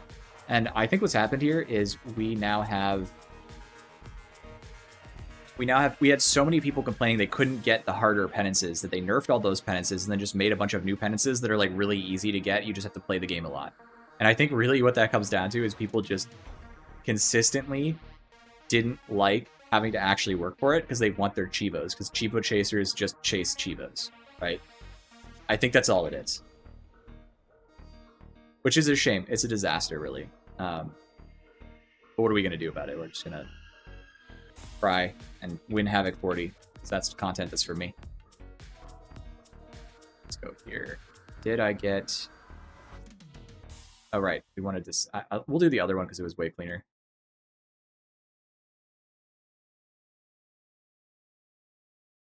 Snappo, you are completely correct. Some combos in my combo game would be nice. I don't think I'm asking too much for some combos in my combo game.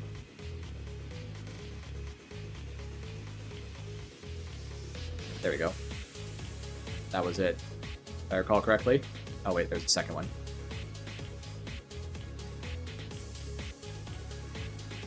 There he is. That's 4. 8 seconds. Interesting. These are Havoc Ragers, and I'm getting almost the same TTK. Think about that. That means a Krork into Ragers is quite handy if you just mag dump into like a Horde. That's a good time. Well, Agayek, it is kind of a build thing because the way you get toughness back on Ogren is by swinging heavies. Right? So, Ego. And we don't nerf toughness on heavy attack. What we do is we incorporate chained light hits give toughness into those talent nodes. Someone suggested it. They're right. That's the easy solution. Oh, right. Okay. We just nerf Ogren. It all makes sense.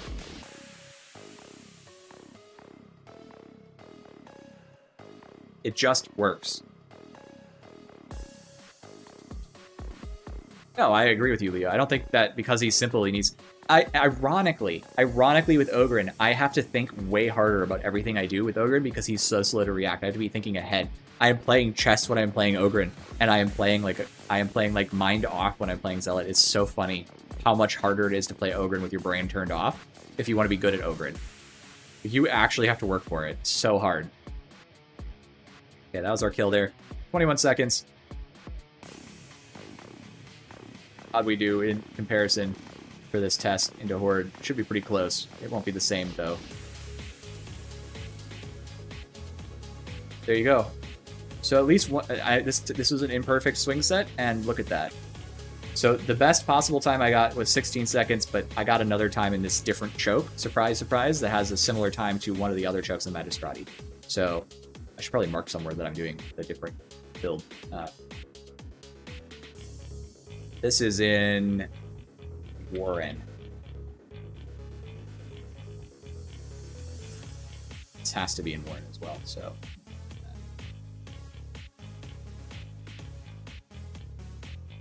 Let's see, we did Havoc 40. Havoc 40 is going to have to be Warren as well, so it's fine. Old Butcher 3. Not that one. Or Cleaver and Crushers. I didn't do Crushers, but...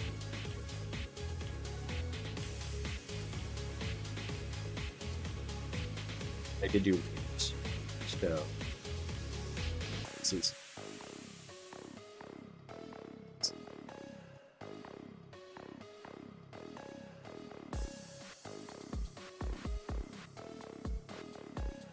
RP in the game, that's true. I think that they should add ratlings. I don't know why they don't add ratlings. Just make it a body type. Don't even make it a class. You don't need to do anything. What are they going to do? They're going to make it be veteran? It's already veteran. Just add the body plan and let you pick executioners and give them a sniper rifle and that class, and you're done. Now you can play ratling. Who cares?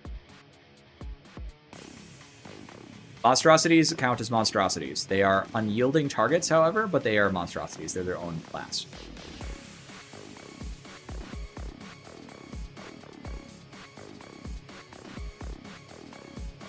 Okay, did I miss anything? I think I cleaned up my errors on my spreadsheet. I didn't miss anything. Hooray! Let's go play the video game.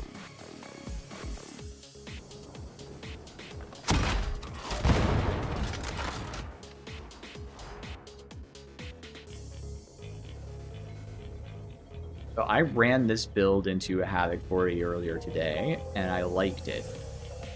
And it was very entertaining and fun.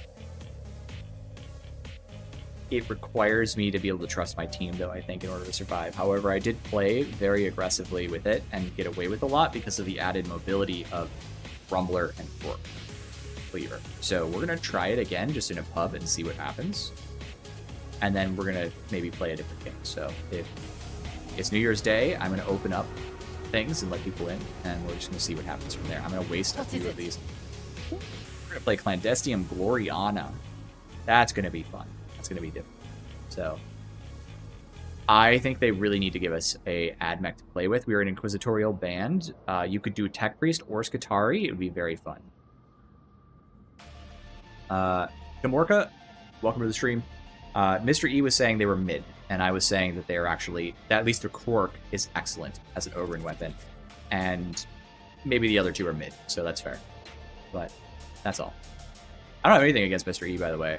I actually don't have anything against any of the currently active people who are doing streams and stuff. They're all fine. Tech Adept would be baller. I actually have this really dumb idea for a class that is just an Adept. It's taken right out of Dark Heresy, and just imagine it's just literally a guy who reads books, but he's good at different like little things. He can like shut doors, and he hacks faster, and he kind of needs protecting because he's kind of bad. Rumbler is exactly right. It's inconsistent. But I completed a smelter complex and I completed Smelter Complex in 25 minutes while using this build on Havoc 40, and we were doing a bit of a rushy kind of game, to be fair, but it wasn't like a speed run. And then we did, what was that map called? Not Warren, the other one. The one with the arena at the end. We did that in like 25 minutes as well. So I will host the Stone Party. We'll just see who wants to jump in.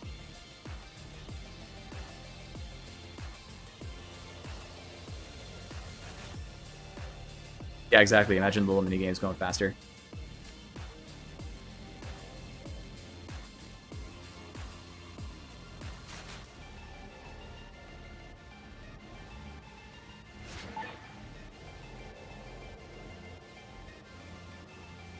Guy.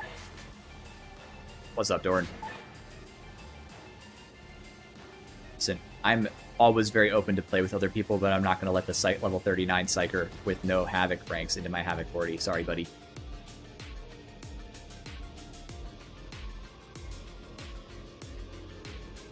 Yeah, him saying the Crocus Dogwater is I'm going to be generous here because I really do think that he probably just doesn't know and hasn't bothered to like spend some time on the weapon and understand why it's good, right? So, because if you look at the other two, they are mid. They're not that great.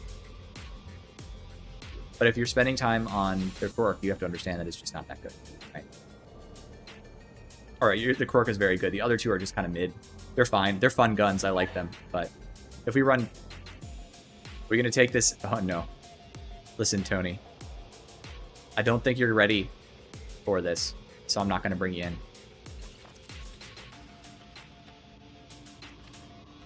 I'm already heavy enough playing Ogren. I don't think we need two Ogrens and one who's never cleared more than an 8. The other Quark... Yeah, the Quark twin-linked heavy Stubber is not good. The only person I've ever seen do any good with it is Cash Crop, and he was playing on Oryx. So into Havoc, I don't know what it would even perform like, but on Oryx it was still mid, and he made it work because he knows what he's doing.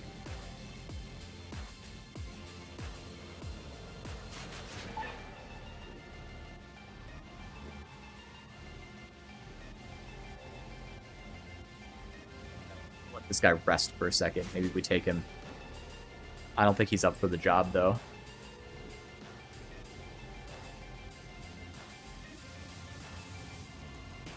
Why is the single Stubber good? Okay, so you take Pinning Fire on Havoc with Flak on it. You can get one-tap headshots with the Quark as soon as Pinning Fire stacks like once or twice, and maybe some opening salvo.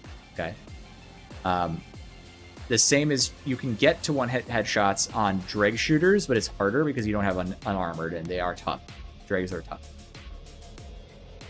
Twin the Clark is like the worst gun in the game. Yeah, the Twin Link Stubbers are just in such a stupid place. They need buffs. I need to figure out how to buff them.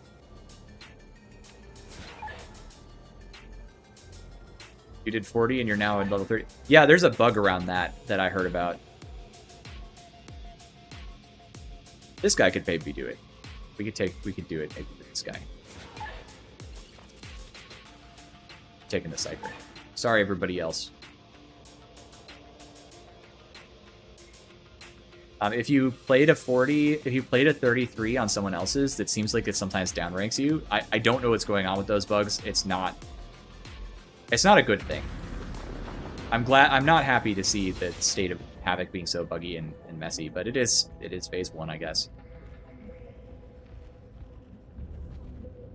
So Ego, so I'm just going to ask you to do this. If you go to the beginning of the stream, I spend some time showing off the breakpoints on Havoc 40 for the single Stubber. And you can start getting one-shots on shooters and shooters of both types, and it's fairly effective. And that's the main reason you take it, right, is shooters. It also helps into gunners, it's ammo efficient into gunners. And you can do it at longer ranges.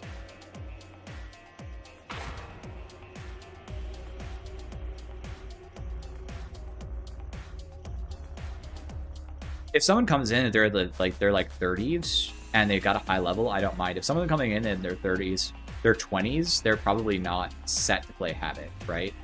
And that would be my concern, is they're just not going to be able to come along.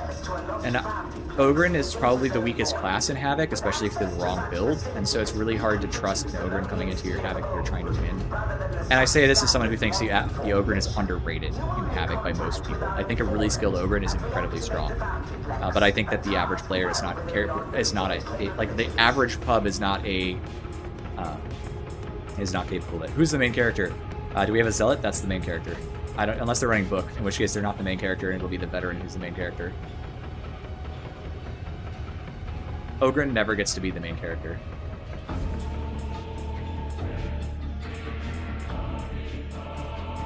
Yeah, it's gonna be a little gross. Let's see. What are we running for abilities? Can I even see now? I don't think so. There you are. I was beginning to think you weren't coming. You presume too much on our relationship, Swagger. This operation will proceed as I dictate. And again, I will reiterate that I think that you can take an Ogren into your party, and it's fine. But you have to pick the right Ogren, and that's harder, because you have to know that this guy's obviously got a lot of hours under his belt, and has done it before, and then he's running a decent build, which is all fairly complicated. This should be a fairly doable game for us.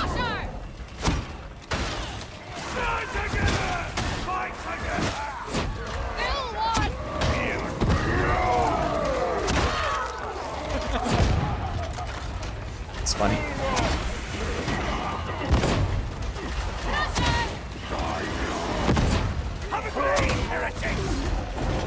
Okay, we've got... Then Vet is our main character for the game.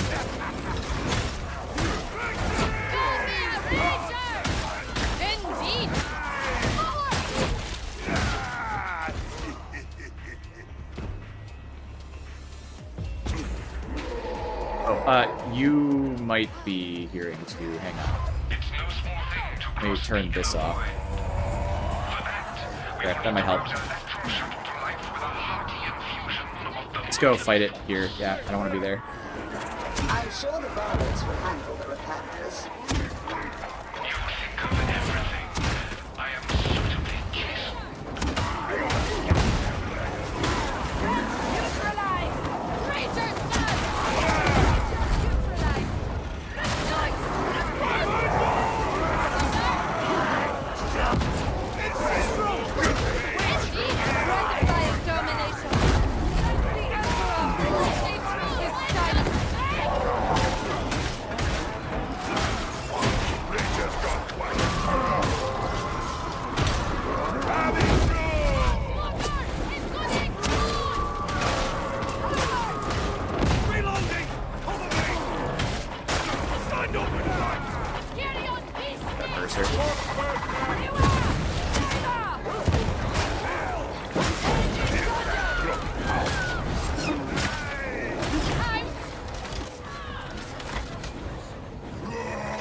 We got a captain.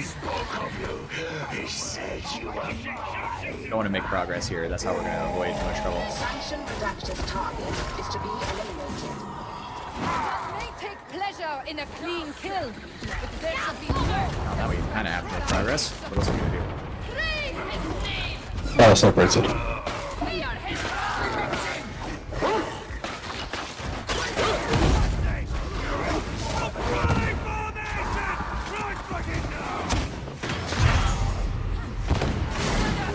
Take shelter.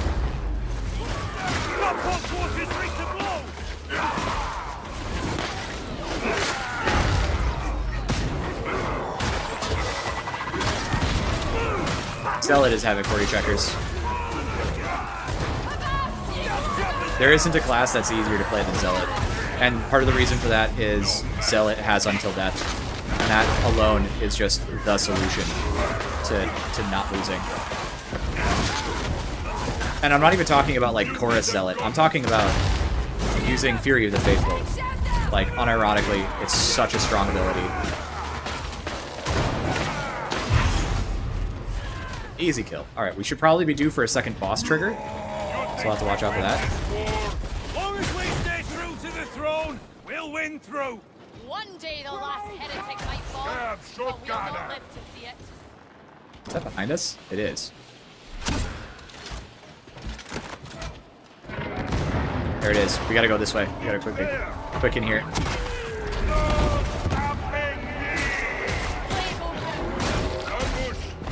the gold emperor! This is gonna be a pain, so we'll get this in here.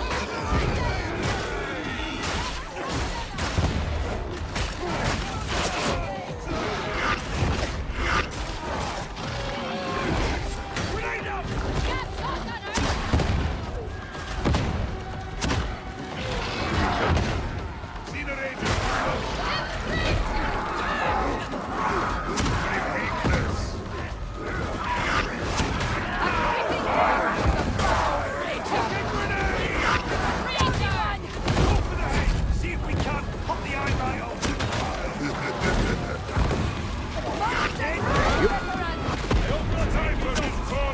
The alternative is being stuck somewhere where I can't take advantage of this. This is in fact 40, yes.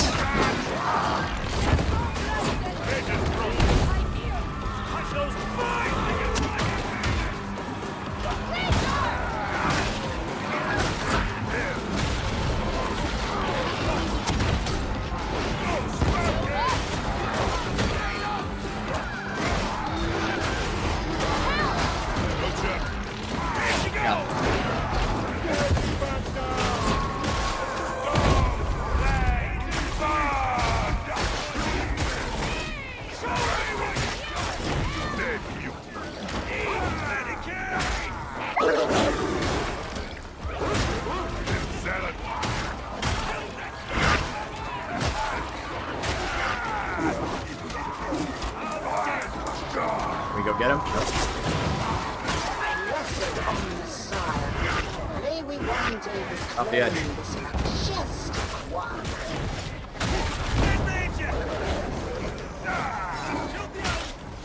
Alright, that was a little messy. Unfortunately, it was very difficult to fight in that hallway with all that stuff coming in. They did very well. We can get the clutch, I'm not too worried. Grab the stim. Guess I need speed. Take me up, Kindred! You Get shall him. not regret it! Oh yeah, thank you. Grenade! What good are you anyway? Easy peasy, look at that.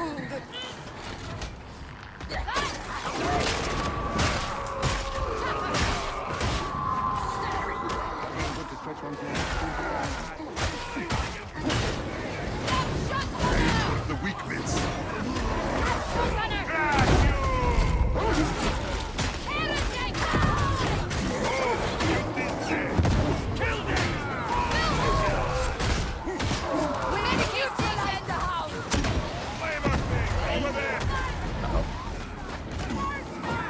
Yeah, the main character lived and saved the day. So, we did fine.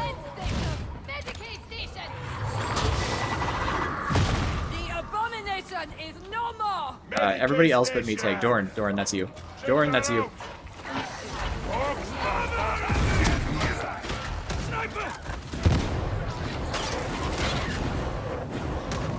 coming in! Let's get off and go. You know what I'd like? What's that, boss?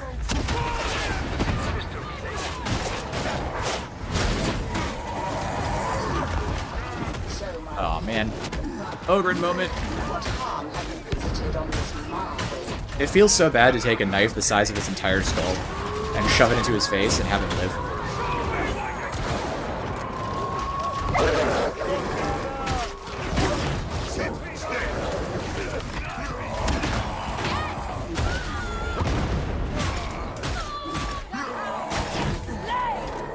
Okay. We're gonna hit the button and we're gonna go in there. We're gonna hit button and go there. Where I pinged.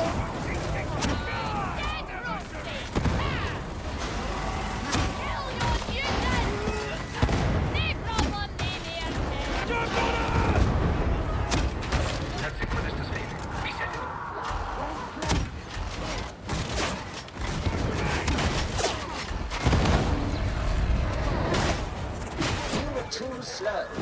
Begin the sequence again. Keep coming this way.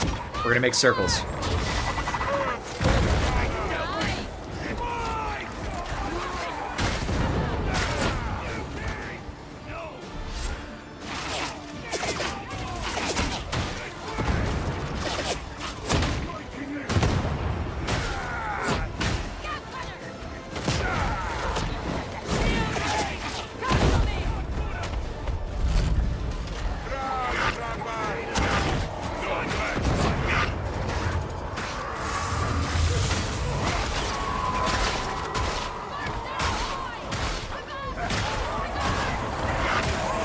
Think about the knife.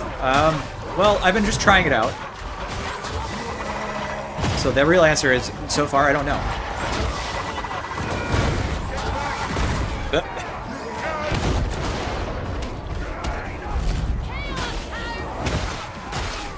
Need to keep moving.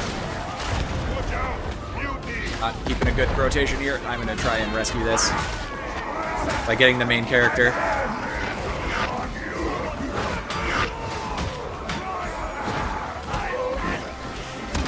Main character is alive.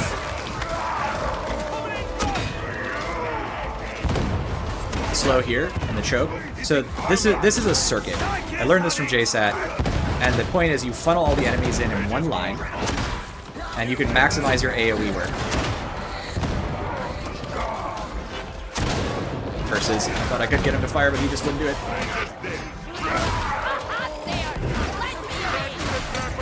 Oh no, I'm gonna go down. I should have ulted there. That's okay, the main character is still alive, so he can make another circuit and come pick us up. Trapper. That's the big danger.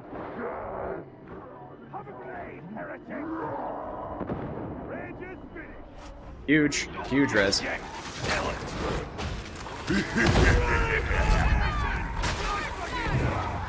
First rotation. Come through.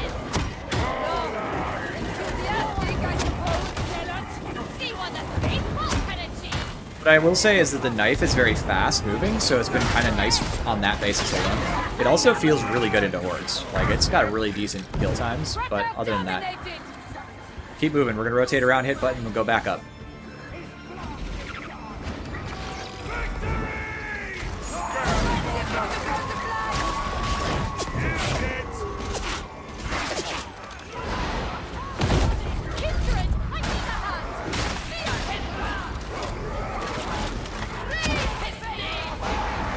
Gotta get our buddy out if we can. I'll try to dig. Keep coming, Jenna.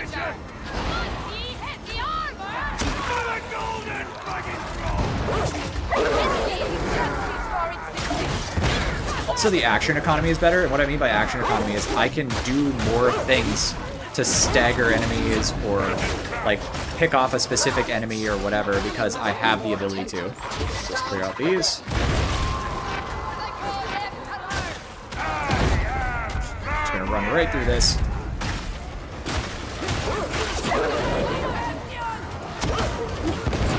Great bubble, great bubble.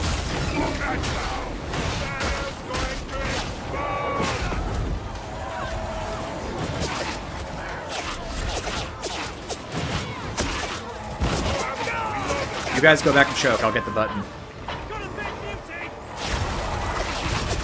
Look out! Exploding Baron! Nailed it.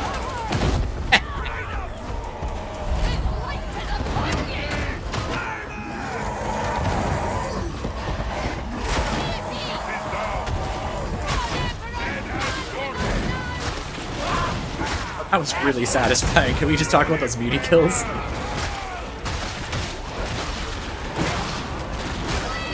Need to push into this. I'm going to sacrifice some health to do it.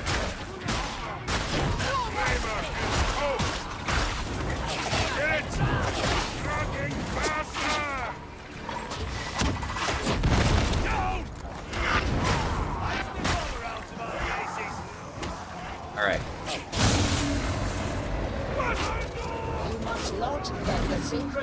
Oh, that wasn't that good.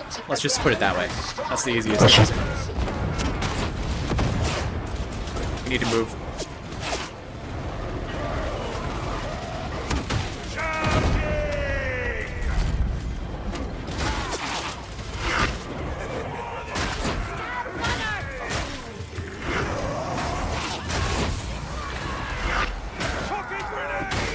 Did you get stimmed? I think somebody stimmed me.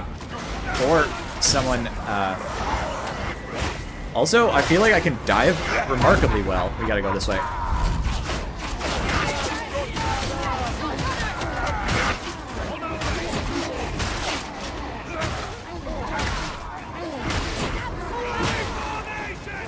Go. That was terrifying, but we pulled it through. We can move with this. Get out. I'm gonna go hit the button.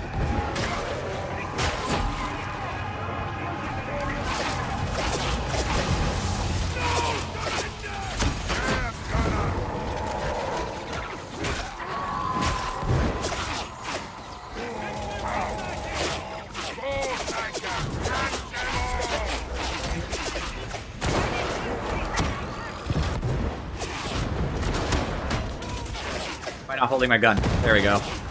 Let's get some toughness back. Aha!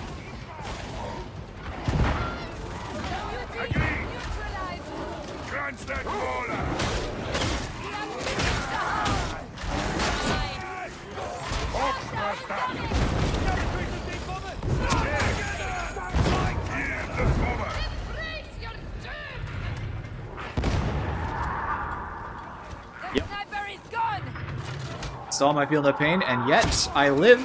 That was a great rumbler shot. Tell me I'm wrong.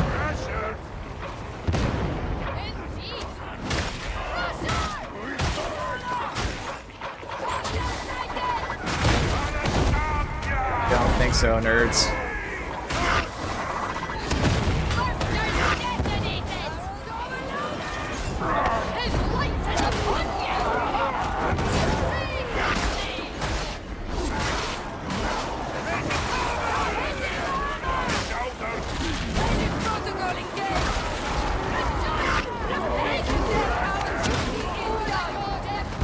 Thick wall of dudes. Well, shame I'm out of ammo.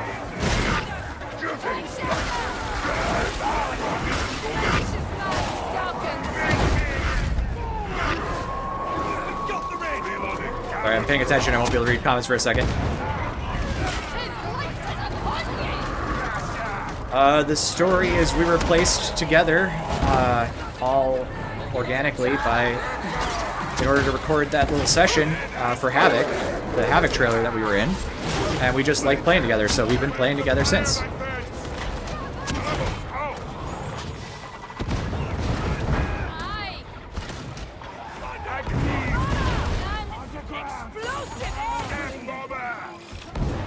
It just turns out that we're having a lot of fun playing together. I think if I were going to be as honest as possible, I'm probably the weakest player among the four of them. Not that I'm bad or anything, you know what I mean? But, like, I've seen some things from those players that are just so impressive. So it's really fun. I've gotten better as a player by watching them play and enjoying.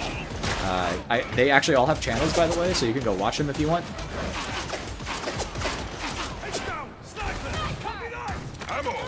I just think they're actually really nice guys too. So it's been a pleasure to play with them.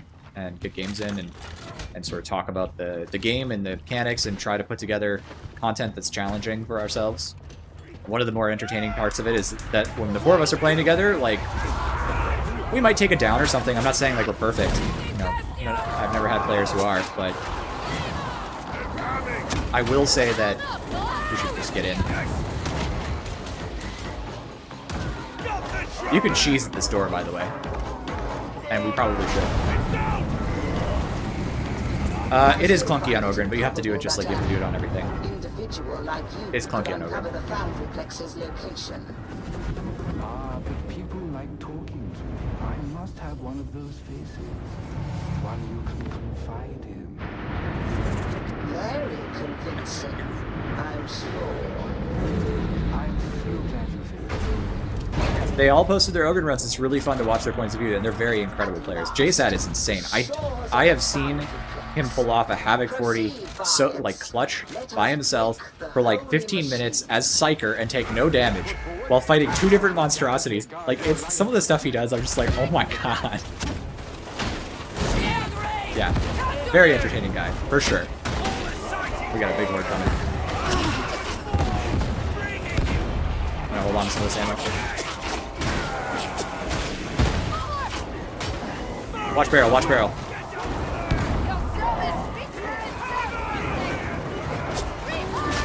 He missing attacks. Who's shooting us?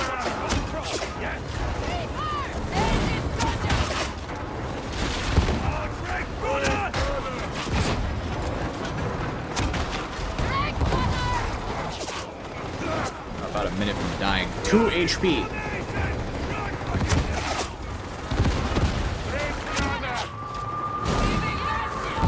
It's off a railing, I think. See where I'm standing.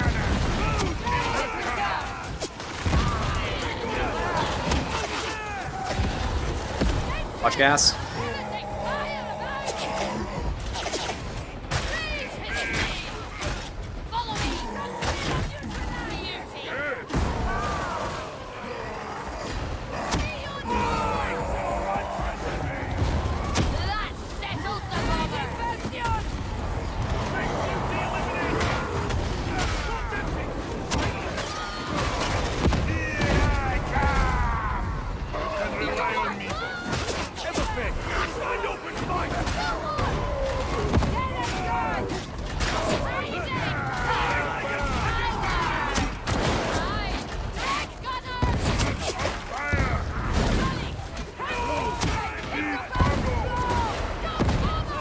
Also has ammo efficiency thanks to Vet, which is really nice. Which map do I extract the Darktide mods to? Map? You mean like drive location? You'll need a mods folder, which you get from getting the mod handler or whatever it is called. Which is the first mod you need to install. It's like Darktide mod loader, and that comes with a folder. You'll put that in your like games location. I'm gonna actually just refer you to JSAT. JSAT has. I'm a for regiment in here. Thank you.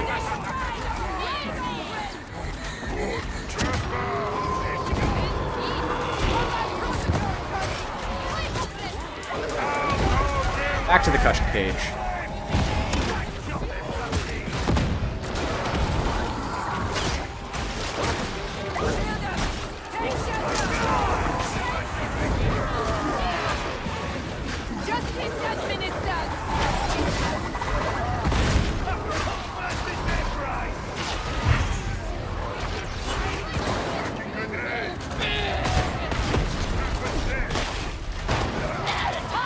Kicks.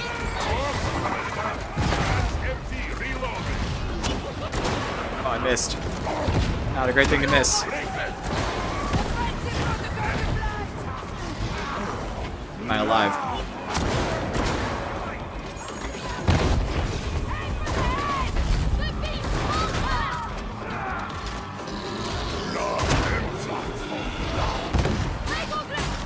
There he is, he's just sitting there.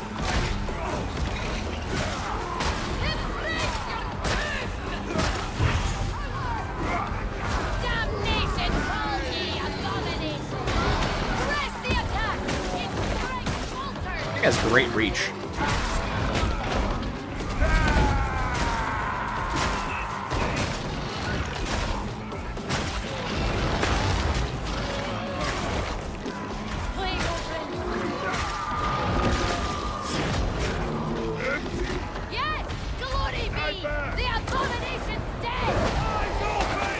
I still had that grenade. I tried to use it to get rid of the specialists and it didn't work.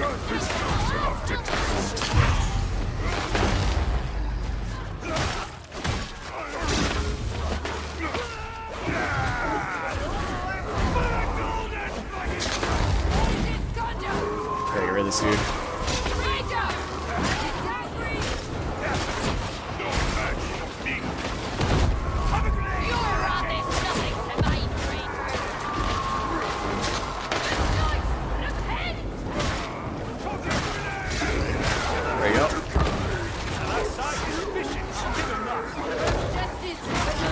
Shot.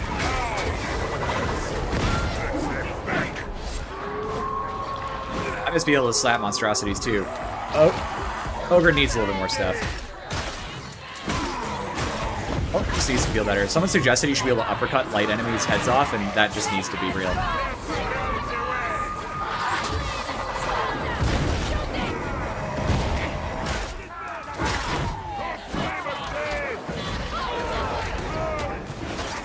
Bounce it, bounce it.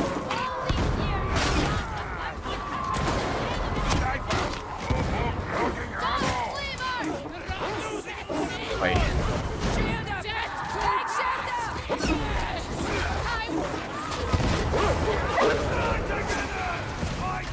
Get this guy. Ah!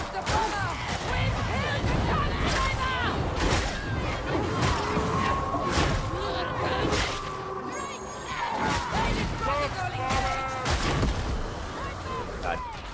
Hang on. Oh no. There you go. Fine.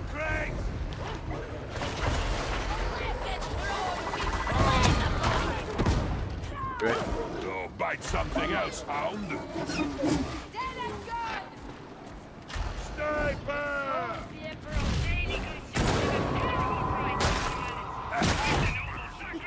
Yeah.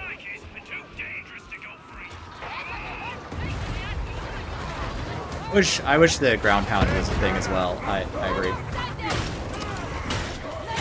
Oh, a huge fight on the Medicaid.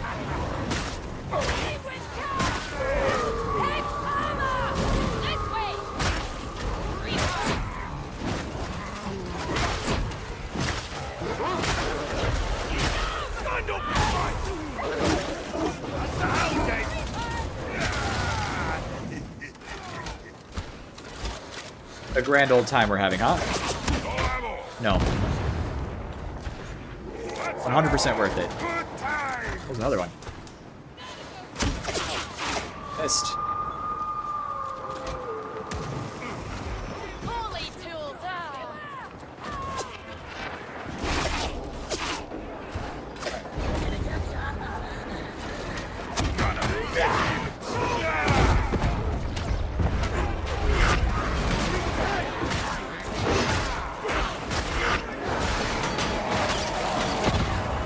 Go. Oh, I'm lagging. That's what happened. It's like, what just happened to me? It's fine.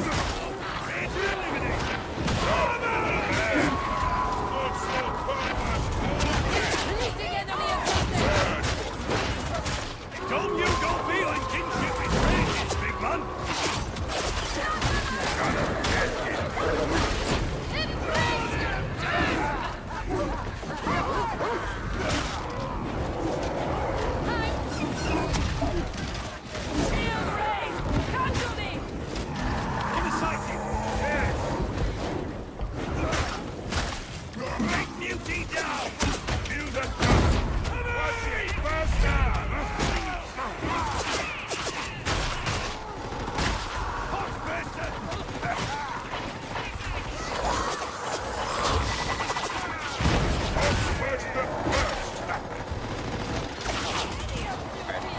That was important because I don't want to be chased down from behind by a bunch of gunners.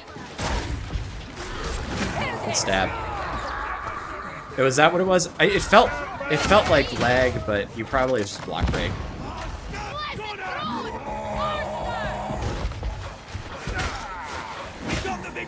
Agreed. Drop, drop, drop. Got to find ammo. I sense the machine spirit. It is restless. It yearns to awaken.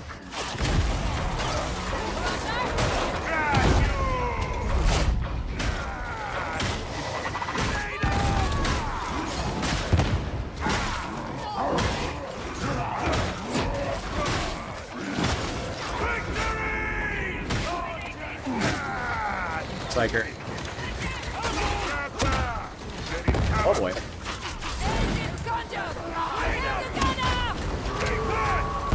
That's it for the tapper.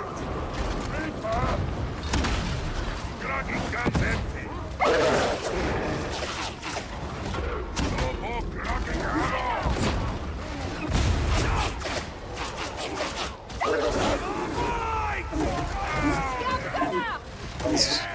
Gotta get rid of that.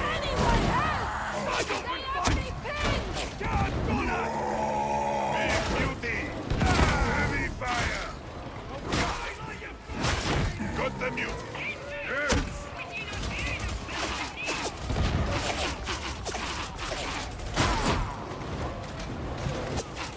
Gas empty.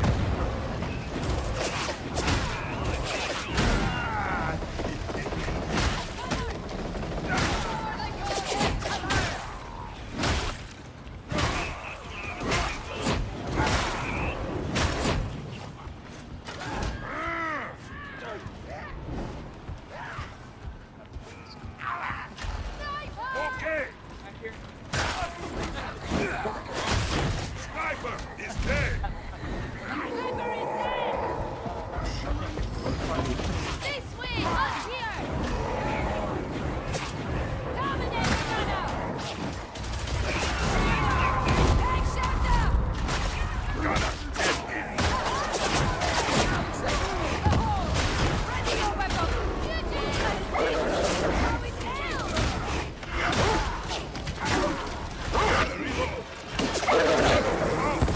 No more fight.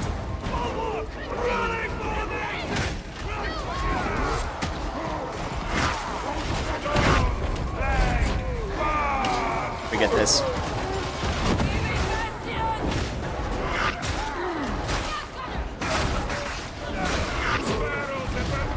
Down. A little help? What? The soul is willing! Slay the monster! His light is upon you! No mercy! No more batting. Spartan knows how to kill.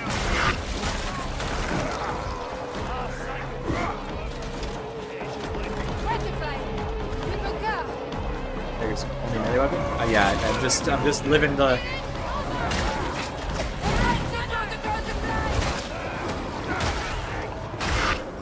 It's a great shield. We can use that to aggress in.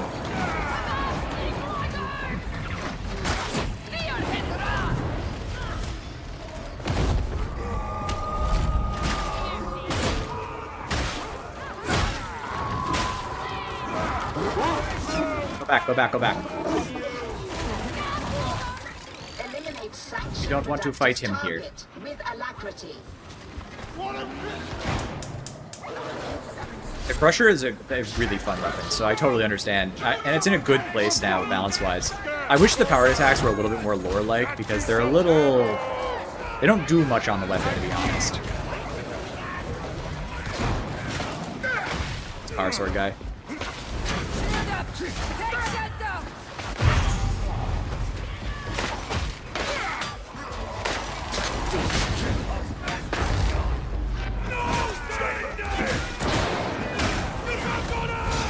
For the God Emperor! Praise his name!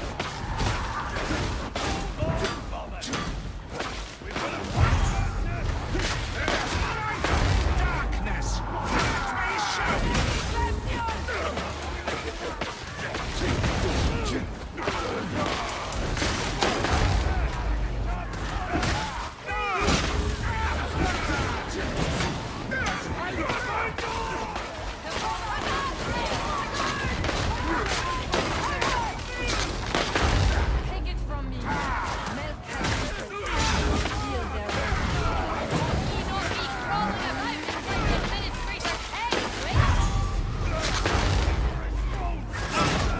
Easy. Solace in the darkness! Yeah, I think it's the top weapon, Zealot weapon. It's in competition with the Relic Blade, and we're ignoring that the dueling sword exists if we're making that. Yeah, unfortunately true. It is just genuinely better. The Zealot Arsenal is just better than the Ogren Arsenal, and that should be fixed.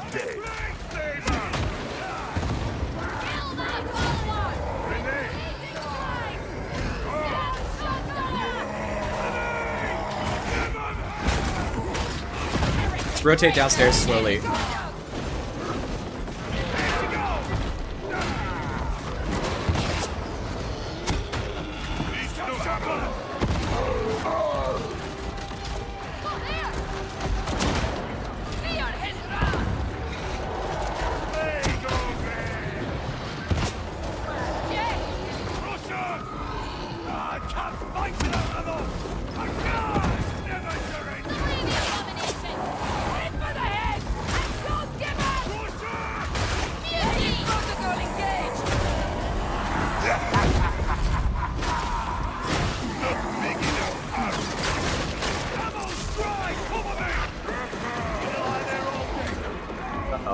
Uh-oh. Uh-oh.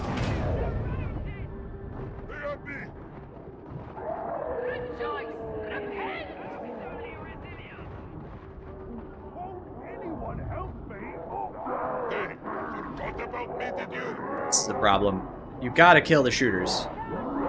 Like, I don't think they were suppressed. Oh yeah, that one wasn't suppressed because that was a, that for wiping.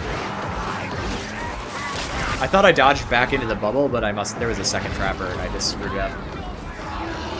The main character went down. It's over.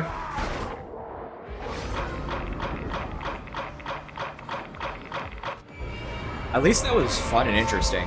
Like, that was an actually challenging map. And we made it through the midpoint, which is the hardest part of the map, so I'm very impressed. I think the team did well. I was probably the drag. I'm just gonna guess. Let's just take a look. No, I wasn't. Too bad. I did as good as anybody else. But once I ran out of ammo, that was really the hard part. Yeah, they took a lot of shots to the head, not realizing that they weren't safe, and that was too bad.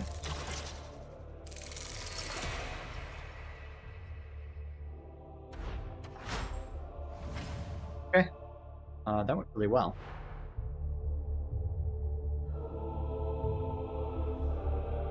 I'm not using the reload speed blessing.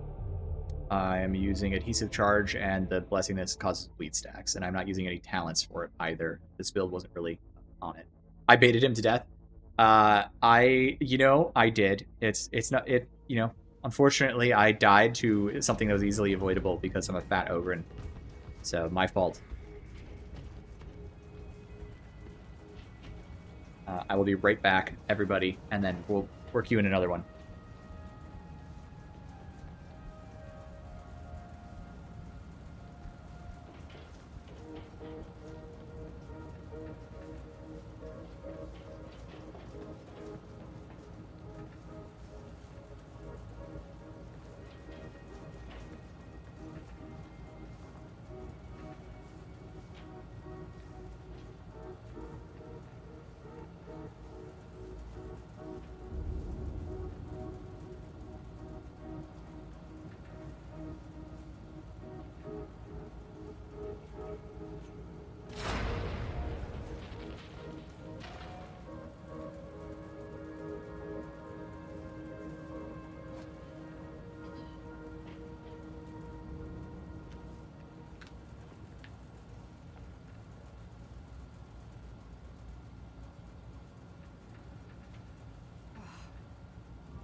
report that attempts at recreating the right of steel at Manufactory HL 1736 are progressing well. Techno-archaeologist. Indeed. That is most unexpected. And the traitors? Continue to aggravate and interfere. Mayhap we must send some pre-servitors to remonstrate with them. Hammer and tongs.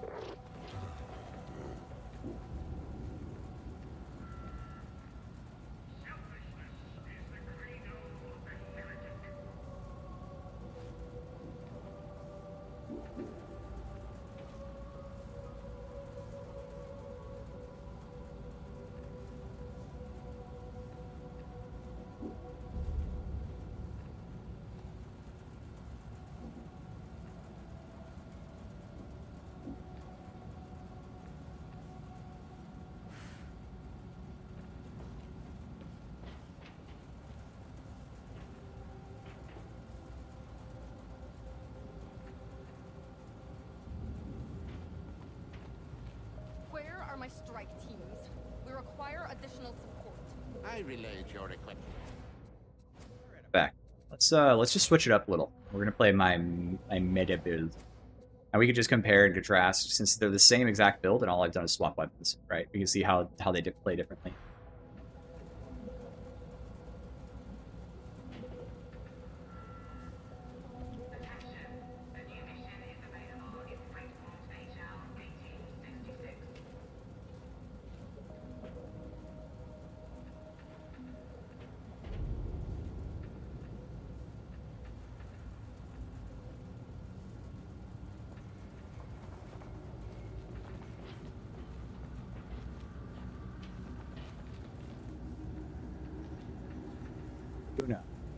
Question. How would you say the ratio between mechanical skill versus good gear is like in the context of more difficult contacts?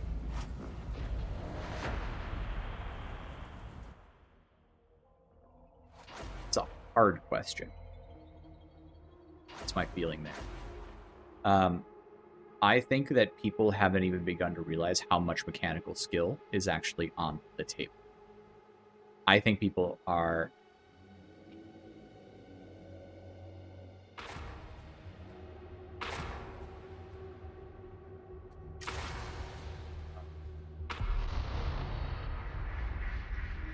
It's painfully obvious the Mobiums ain't in this alone.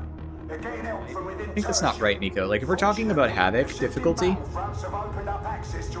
we're talking about Havoc difficulty. Access the deep archives and bring us back something juicy. We've got seditionists to root out. Smith is the best ogren in the game. He should definitely carry me instead. I think the reality is that the skill curve has not hit the top yet. There's a lot of players who are just learning how to play Havoc.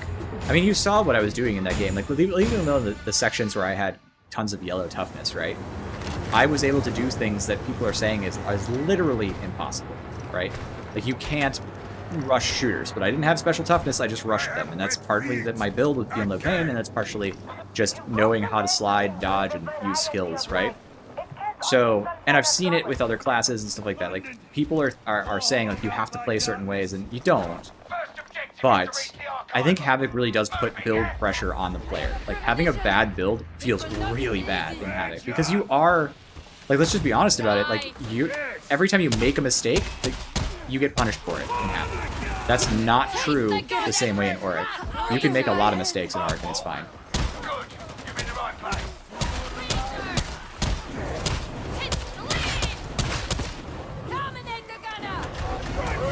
So I think that's, you know, kind of the paradigm there. That's the best way I can answer it. Mechanical skill is huge, and people are really underestimating how much more mechanical skill you can get. Fight here. And also, like, team-based technical skill.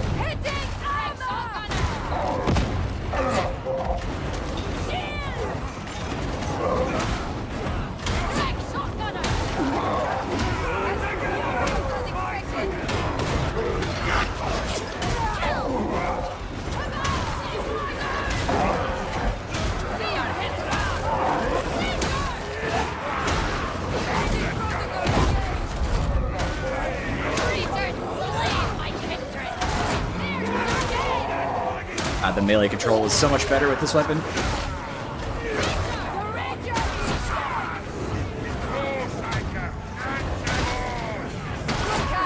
This is way less fun.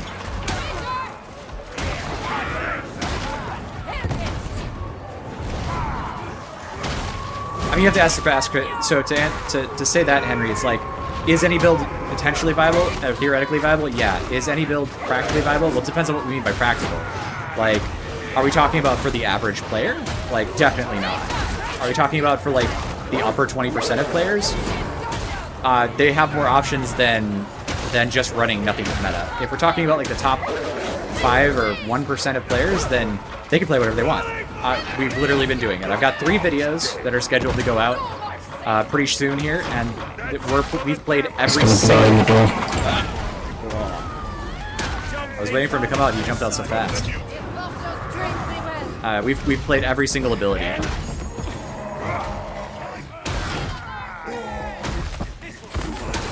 We did a game with a stealth vet, stealth zealot, me on ogren, and 1 bubble shield psyker, and we won. And that was clandestine Gloriana. So like, it's down to how much skill you have, and I think people are really underestimating what skill opportunities there are. Okay, so I'd just like to point out that after that wave, I used ammo before that wave, and I have full ammo again. That's how efficient this gun is. I can just flashlight for everybody. Okay, nice.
The other thing that's interesting about the conversation around ogren and Havoc Gordy and all the class balance is like, a lot of times when we talk about ogren being bad, first of all, it's not really quite right a statement. Like, he's got a ton of problems, but again, we're talking about like maximal capacity, right? Well, what we're not actually doing is talking about him from the perspective of being in a team that's providing support abilities, right? Because for whatever reason, the conversation seems to me to be like, well, he dies super fast or whatever, right? It's like, well, what if you give him yellow toughness? Then does he die super fast, or is he facilitated? And if he's facilitated by that toughness, does he become a lot more viable? And the answer to that is like, obviously yes, just like every other class, but we tend to think of him differently because people are thinking, oh, well, I could have 2 zealots with Taurus.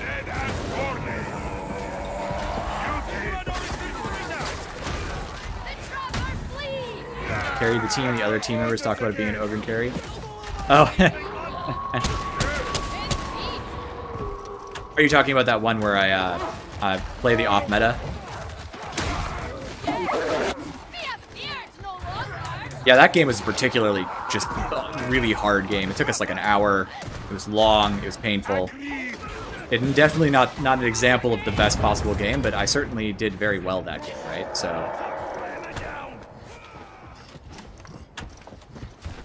What is in space? That's a good way to say it, by the way, Horace. You have to play certain ways depending on how precise you are. That's a waste of ammo, but I'm going to do it to try and kill that faster. So he doesn't take damage.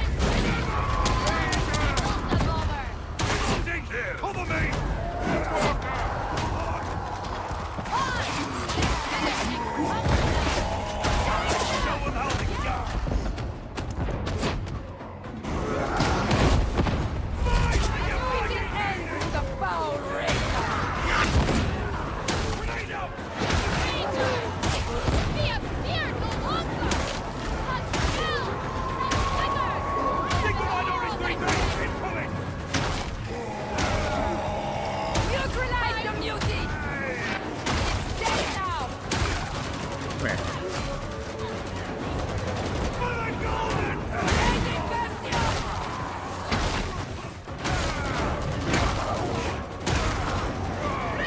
There you go. I think I got all the shooters attracted.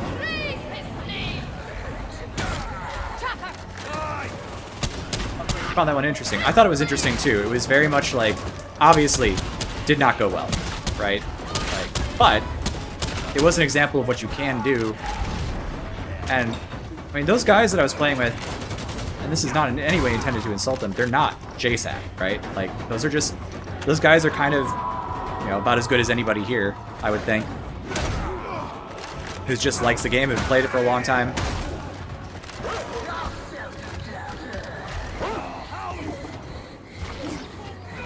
Yeah, they're all good players, but they're not like world stars, and I think that's representative of the fact that you can play the game at a level that's not even like giga amazing and still play off-meta stuff and have a fun time. And we all had a lot of fun, although that was a long run. Keck, I agree with you, piss toughness is too strong and it needs to be nerfed. Absolutely terrible. It needs to be nerfed out of the game.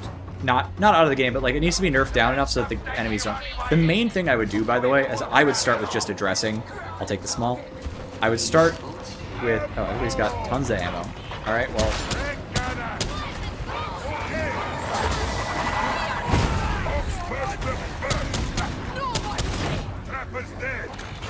I would start with the cooldown reduction abilities. That's what makes it so easy to overlap. After you tackle that, move on to something else. And that's where I would begin.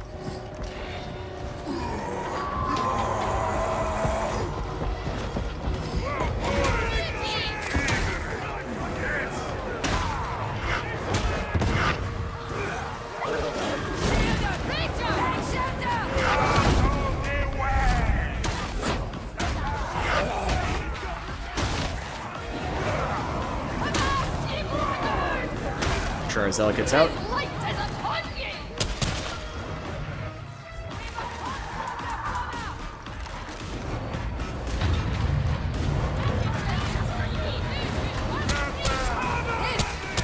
How a professional does it.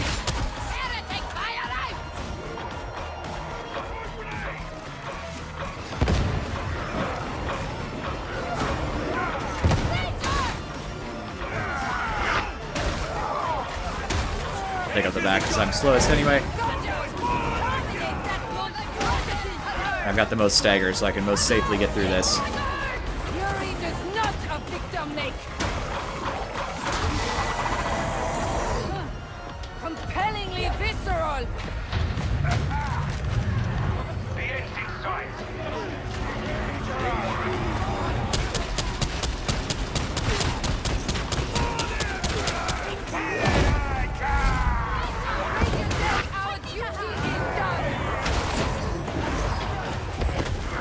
Ah, that's fine.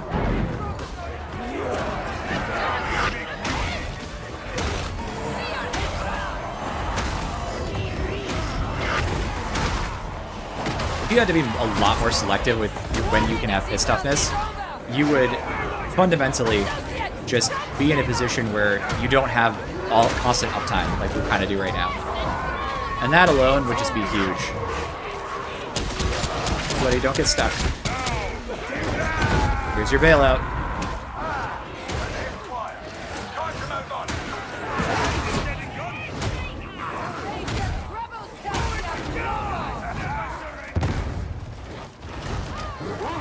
I think Overtoughness plays a really cool power fantasy.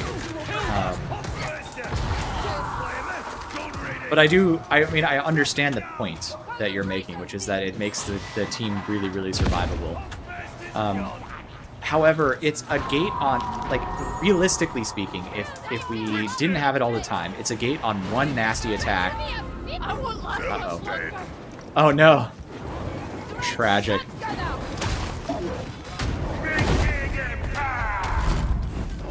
I think if we back up here, we can get a closer spawn.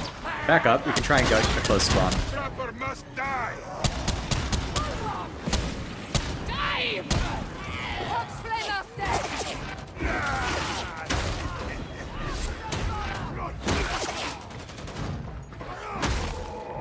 How do we do? Nope.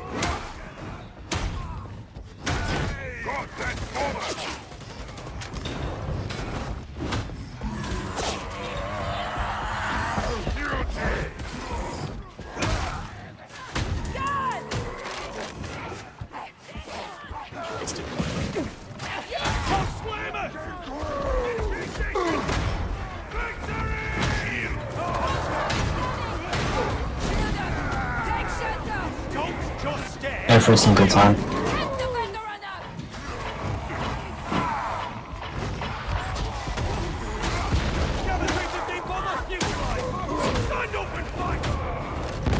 Blaz.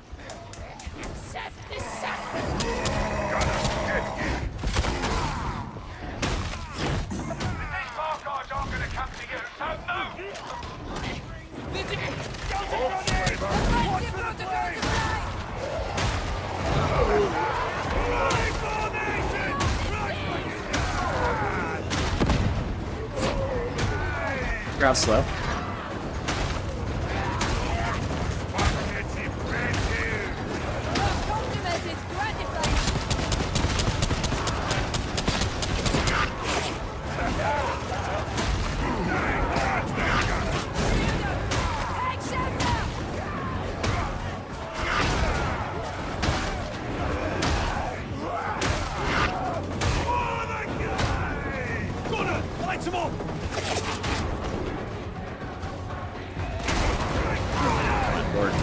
We're just calling it on that one.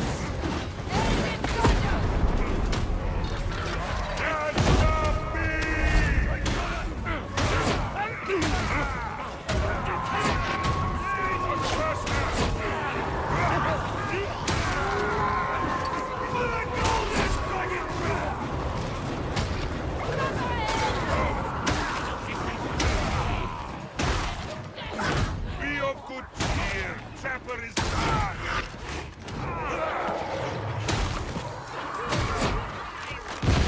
Got all to pieces.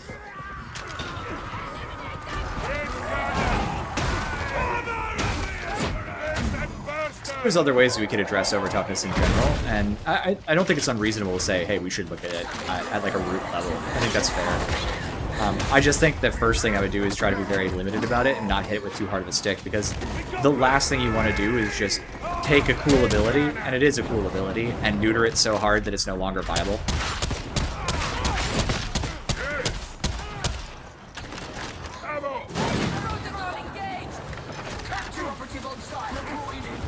If you were to just prune the uptime and prune the just the uptime and the cooldown reduction, I betcha it would be pretty playable. It would be pretty un-OP'd. That's my view anyway. That's what I think would probably work.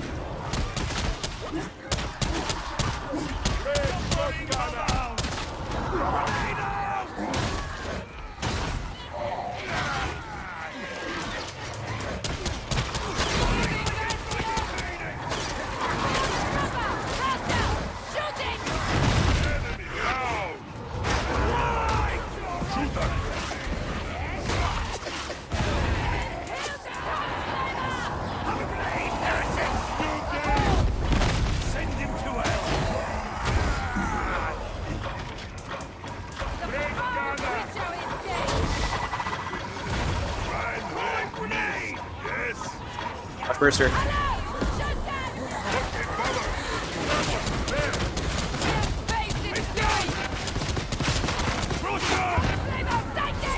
That Crusher had a pop head, so I just went for him. That's why. Man.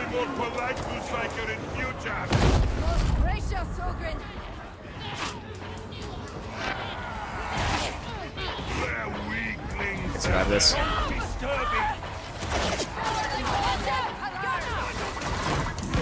Oh no, there's a demon host right there. Is it me? It's not me.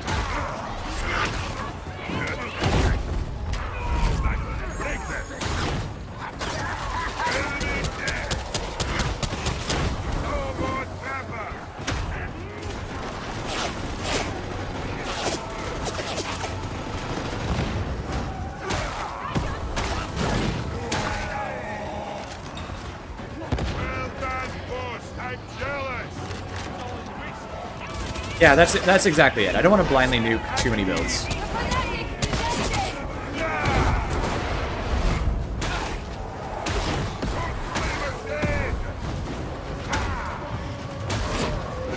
And I think you go carefully with these because they're popular, they're fun, they're cool, and then we can just go from there. Well, we're going to have to play this kind of carefully. Let's try to back up and see if we get a closer spawn. I don't know if we can. That's not bad, but not what I wanted.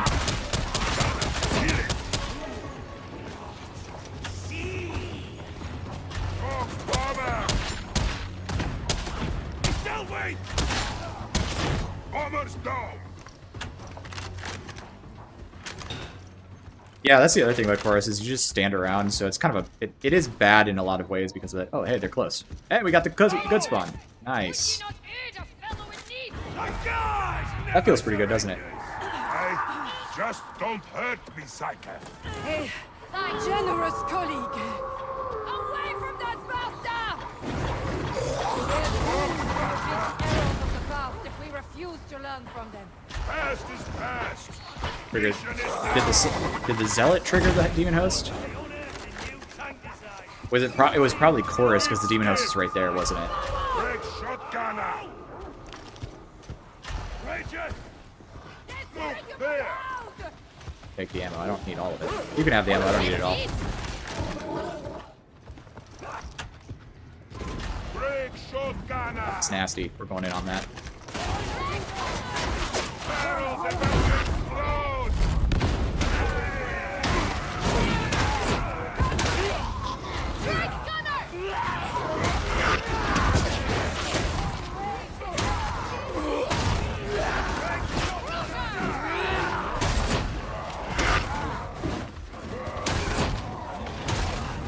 One of the important things about shotgunners is somebody just died.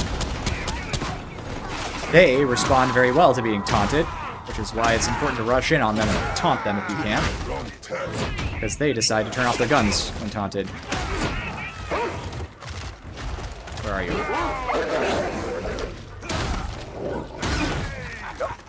Enemy dead. We can pull back fast enough so he's going to have to respawn up a little ahead.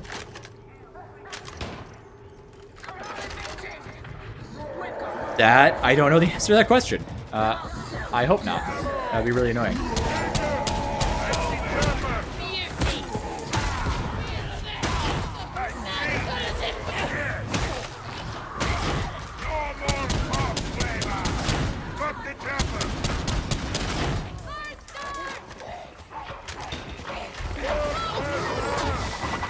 So, point of order. Is the swap time too long on the gun to be useful against trappers? I don't think so.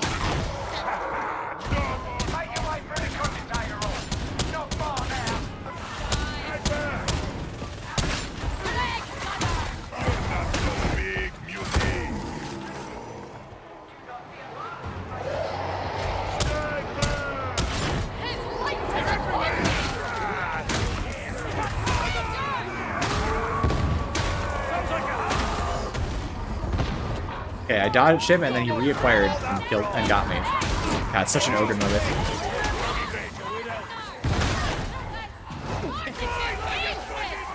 Rapper. You scumbag.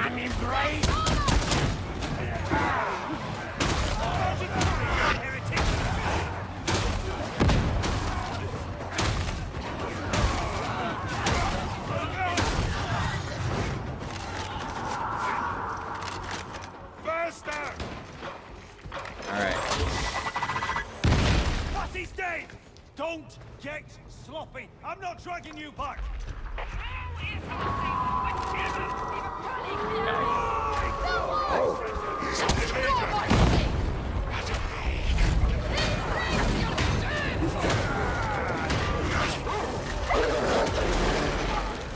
Didn't go off in time.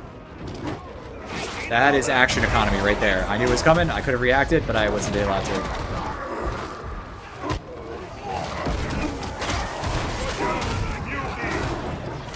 Good. Do we have too much stuff? Oh my god.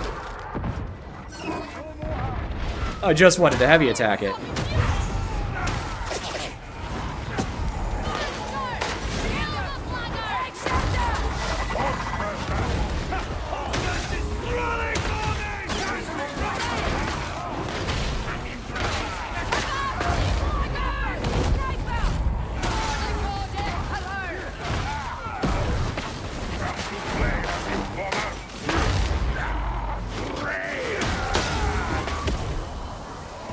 Sniper.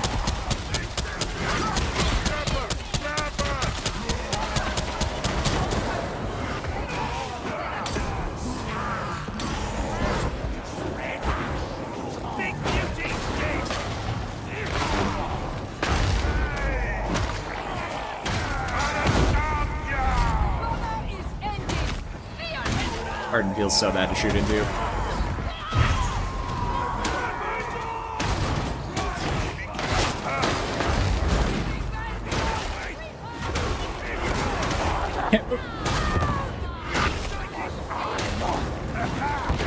He's dead.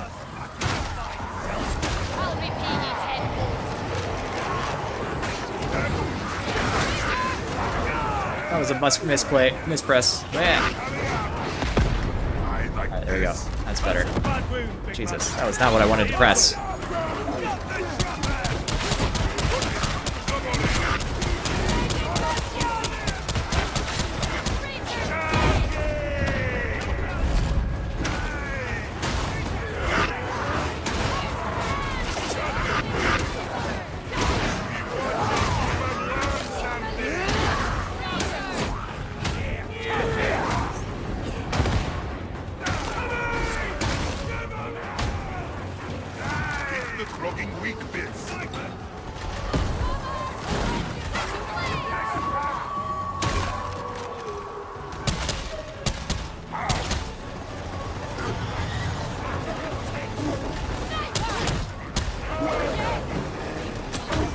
What happened there was I accidentally fat-fingered my grenade swap button, and I did not want that out at the time. So I tried to do a block, and I was holding a grenade.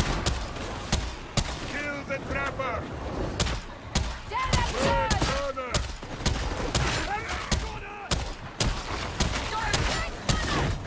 Kill the trapper! Good! Coming on!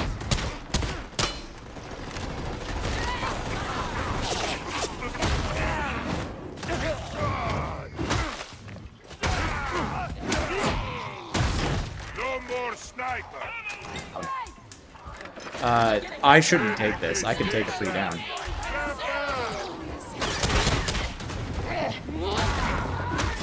So much for green fire. Eladine, that's you.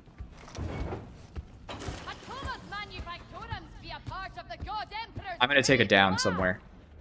On purpose. Atoma's manufactorums are the best in the sector. Save that for later. There's another demon host.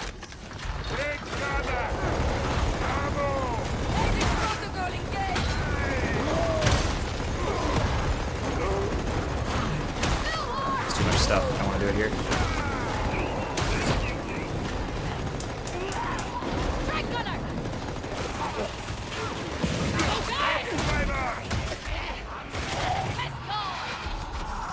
There.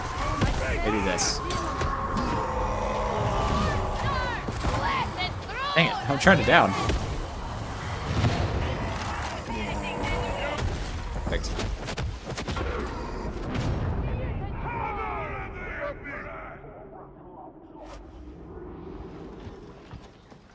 Sniper went forwards. So we gotta go that way.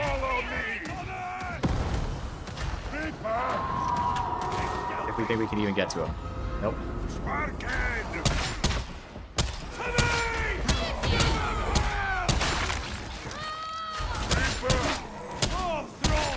That's the big beauty kill.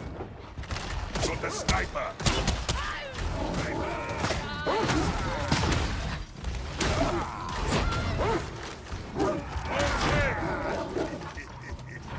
Should we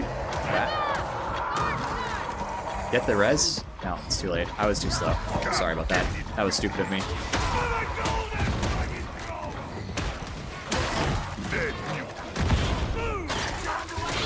Coming in. Won't be a problem now. No more talk, friend. Yeah, unfortunately he was wrong. He's not the main character, it's the vet.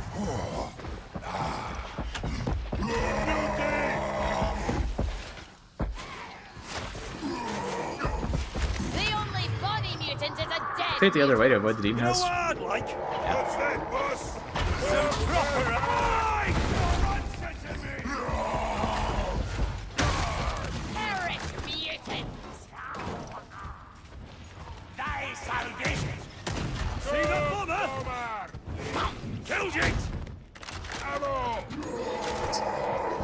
2, so I'm okay.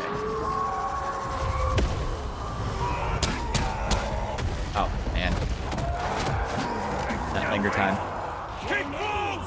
Cut opening!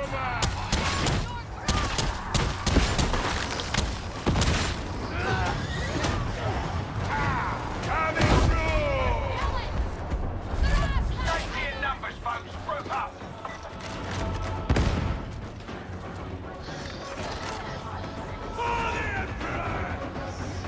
So, Sween Dog. As far as I'm aware, that is a bug, but yes, that is what happens.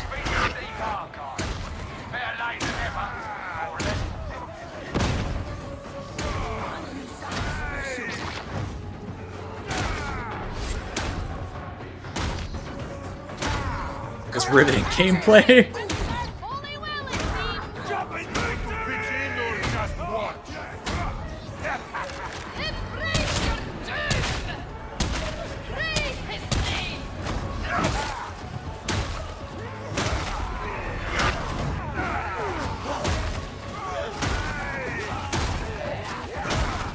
So this is dangerous, because this door is terrible.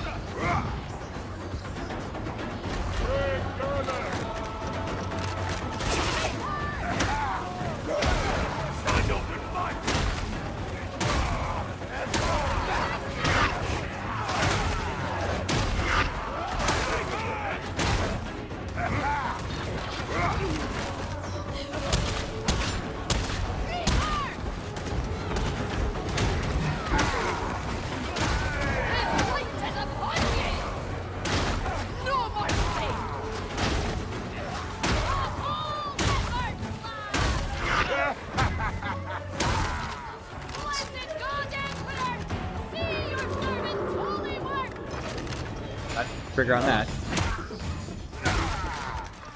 The one thing I don't want to happen is us getting into a big melee fight with this, but triggering those gunners.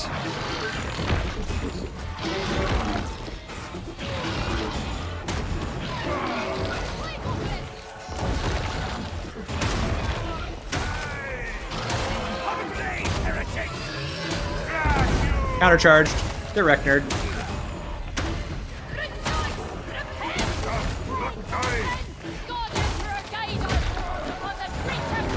I feel when dodge.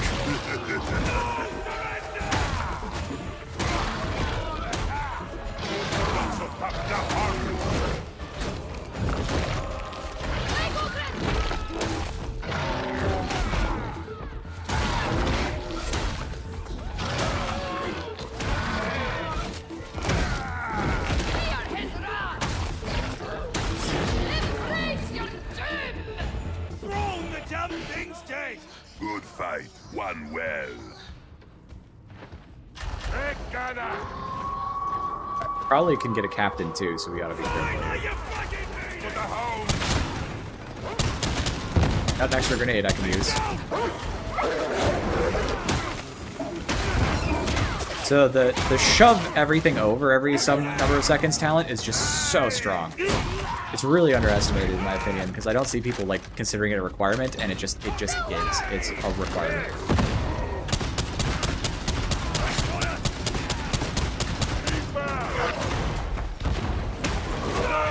Not be in here. I don't want to live here.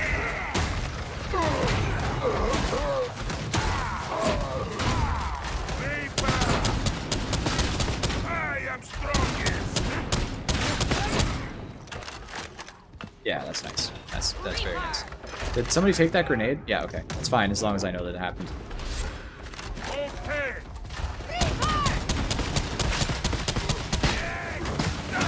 Suppression!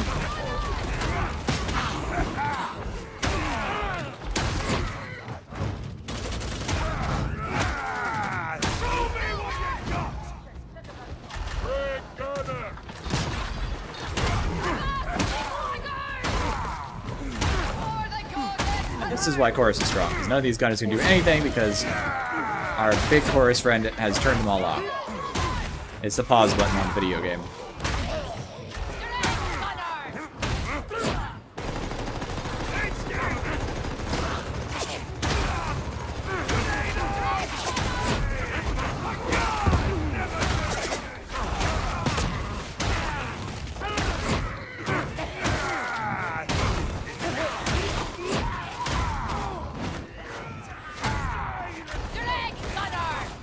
Is the shield push very strong as well? I wasn't aware of that, because I am not an ogren main, so, you know, I don't know these things.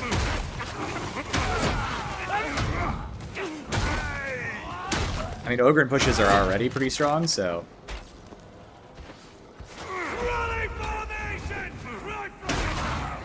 I've had my flashlight off this whole time because I've been hearing demon hosts. I am in need of rescue. No reg, it feels bad. Mikey. Drag gunner. Gunner, get So scaling it by percent. Oh, okay. That's amazing. Well, it's cool that it is. Just one more point in favor of it. Also, really, just once again pointing out that just adding more offhand weapons to the shield would add so much variety to Ogren's kit, because the shield is so cool. Genuinely, I mean this. I think sword and board is such a fun playstyle.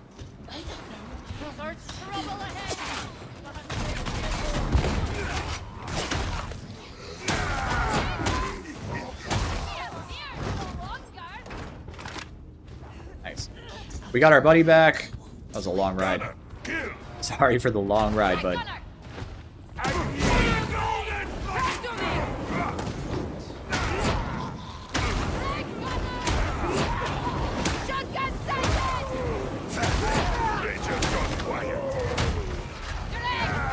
Reaper bind. Good kill.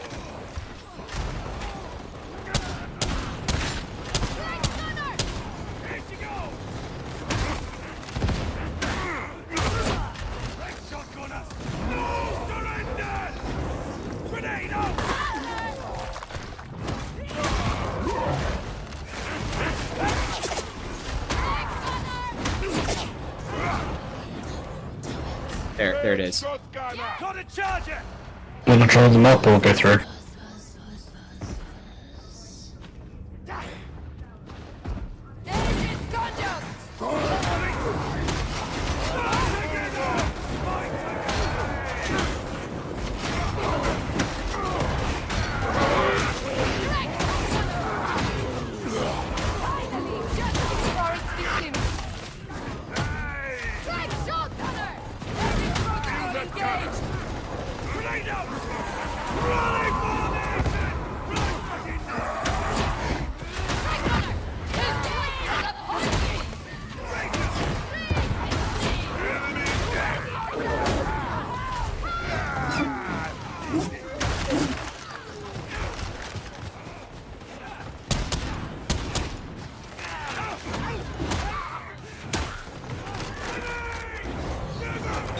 Two shield ideas, like such a meme, but it would genuinely be the strongest ogre weapon, unironically.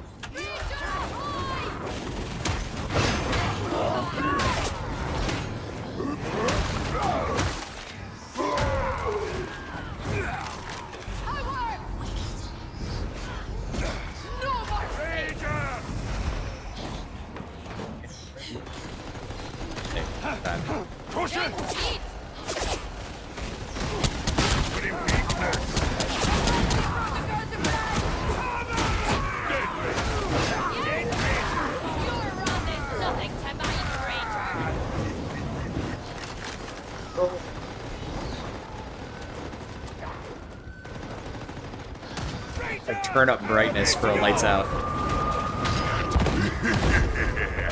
I didn't think about how nasty this probably looks being streamed. But hey, you guys seem content to just shoot for shit, so I'm satisfied with that as well.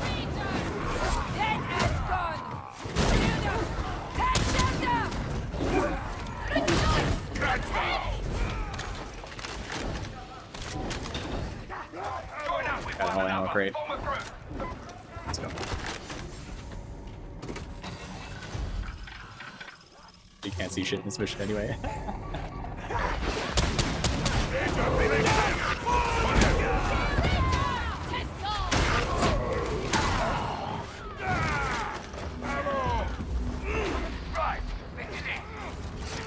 Okay, kicking this off.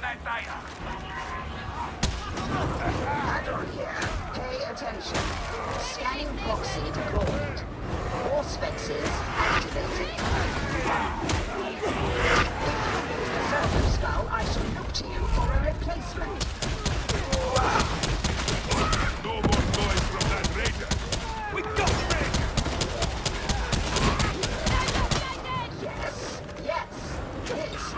scan location. Needs a heavy bolter. That's not a should get. Ogren, I demand Ogren get a heavy bolter. It's the most important thing. He just needs it. Analyzed, much like yourselves. Upload at once.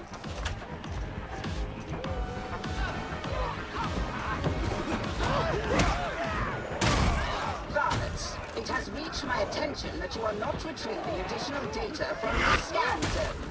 Might one ask why?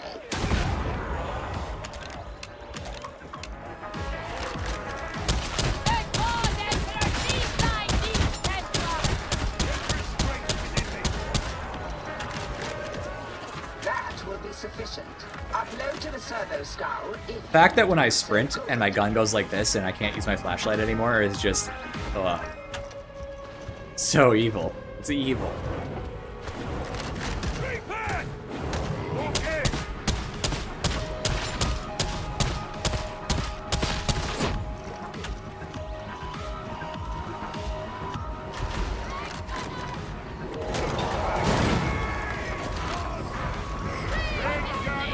I firmly agree with what was just said. I think the brass knuckles idea is based. I think that's the way to do it. Come here, you. Come here.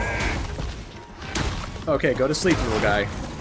This is a suitable location, Varlets. Why are you not scanning?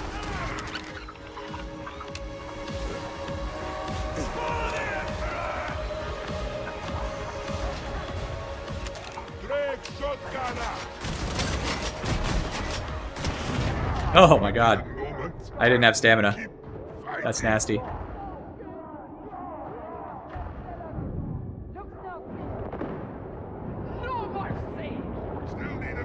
Hey Andrew, thank you for thanks for swinging by and watching. Appreciate it. And yeah, I mean, I think that'd be so fun. Glad you like Ogren. I think Ogren is a lot of fun. I think he just needs some love and attention, and that's what I'm trying to bring to the table. Some love and attention. Try to get him somewhere else. Alright, we gotta go to the other side. Hi. Let's leave. Sniper, there. Are you waiting for an invitation? Very well. Any punching weapon would be great. I agree. Upload your data to the servo scout. The sniper was so angry.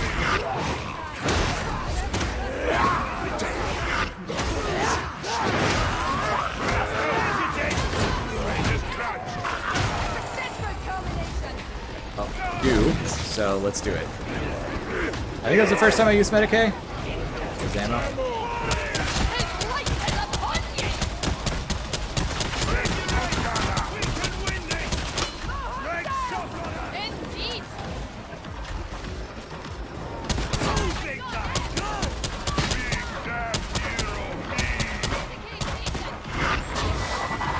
Well, it's my fault for not taking a high defense shield then, huh?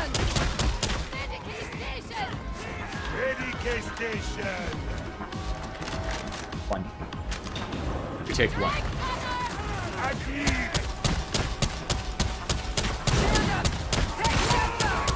I'm sorry.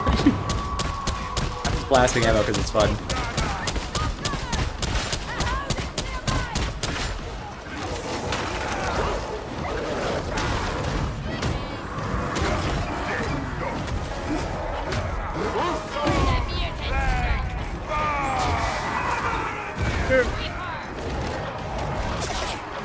I wish we could do bare fists with Ogren as well.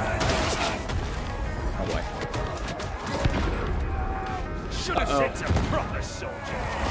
Psycher moment. Oh, so disorienting.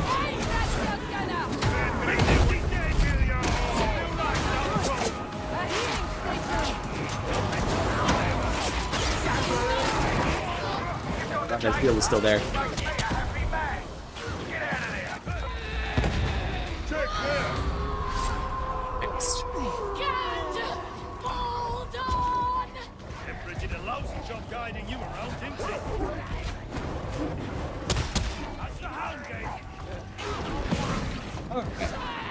Get it.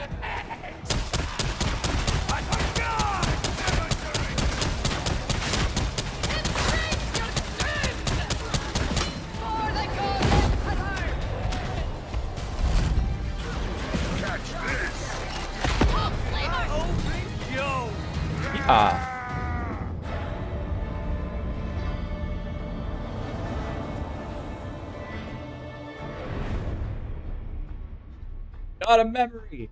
The timing. I can't even see the scoreboard. That's insane. Wow. What a moment for the scoreboard to crash out. I have no idea how I performed, so it's going to be tough to compare. I'll give you my thoughts before I call it a day, and then I think it's almost 5, so I'll just call it here since I just got an out of memory crash anyway. Oh, wait, we could probably just go look. So we'll go look at the scoreboard real quick, since I should have it in Power DI, and it did count as a win because I hit the button. So good timing, Ram. Yeah, no kidding. Okay, so shield the build that I have proposed as the meta build is definitely the best feeling on Ogren. It's easiest to play. It provides the most control over the enemies, which is so importantly. Yeah, I've been cleaning up my inventory. I've been going through it piece by piece, for sure. So it's been getting cleaner as I level up various weapons and sell grays and stuff like that. So it's on its way. I'm cleaning my room after 2 years. The knife is not strong enough for being an ogren knife. Like when I stab someone in the head, I expect them to die when the knife is the size of their entire head. So yeah, I'm not entirely a fan of that. But the knife does feel good and has really solid damage. So I think that it's too much to say that it's weak. It just has some difficulties. I think it could do for more dodges. It has 4 and should have 5.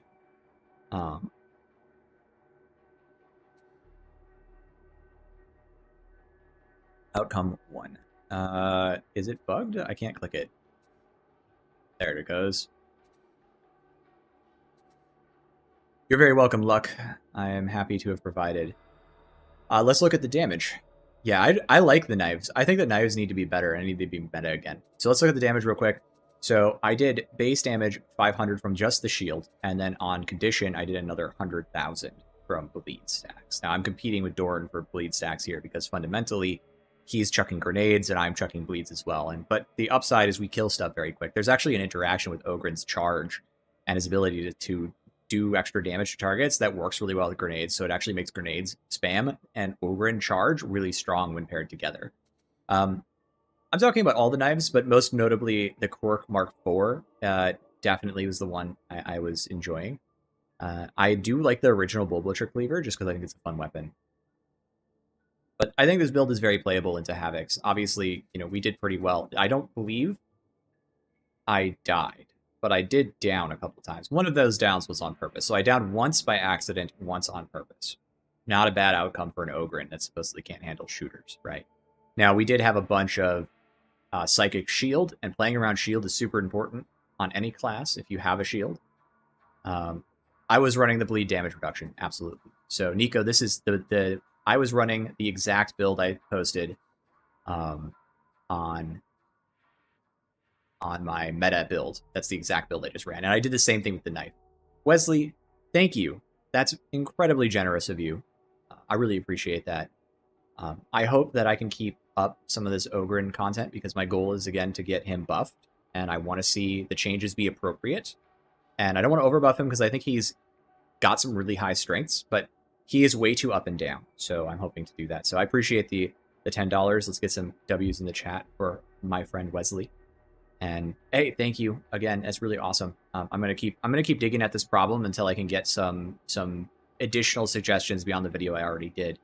And it's really fun to play. I've actually been having so much fun playing Havoc with Ogren because he is such a different challenge compared to Zealot, right? So same concept of being aggressive, but very different gameplay. And a little bit chess-like. I've mentioned it a couple times just because you have to be careful. So let's look at some other things. A lot of melee damage, a lot of horde kills. I was the horde mulcher this game in melee. If we look at kills for ranged, I think we'll see. Actually, this will be an interesting comparison. I know the Psyker was dead for a while, so this isn't totally fair. But the Psyker killed less melee dudes than I did. Oh, you did enjoy it, Andrew. That's good. I'm glad to hear it. I've heard back on that build a lot of people saying it really helped them. And that build came about from the experience from JSAT, myself, and everybody playing different Ogren builds trying to beat that melee-only challenge, right? That's how I learned, oh, Feel No Pain makes it so that I can actually aggress into shooters and not die like a little human. And so it's been actually really nice. That build has made a huge difference in my gameplay. So I'm glad you like it too. Let's see, weak spot percentage. I hit a lot of heads.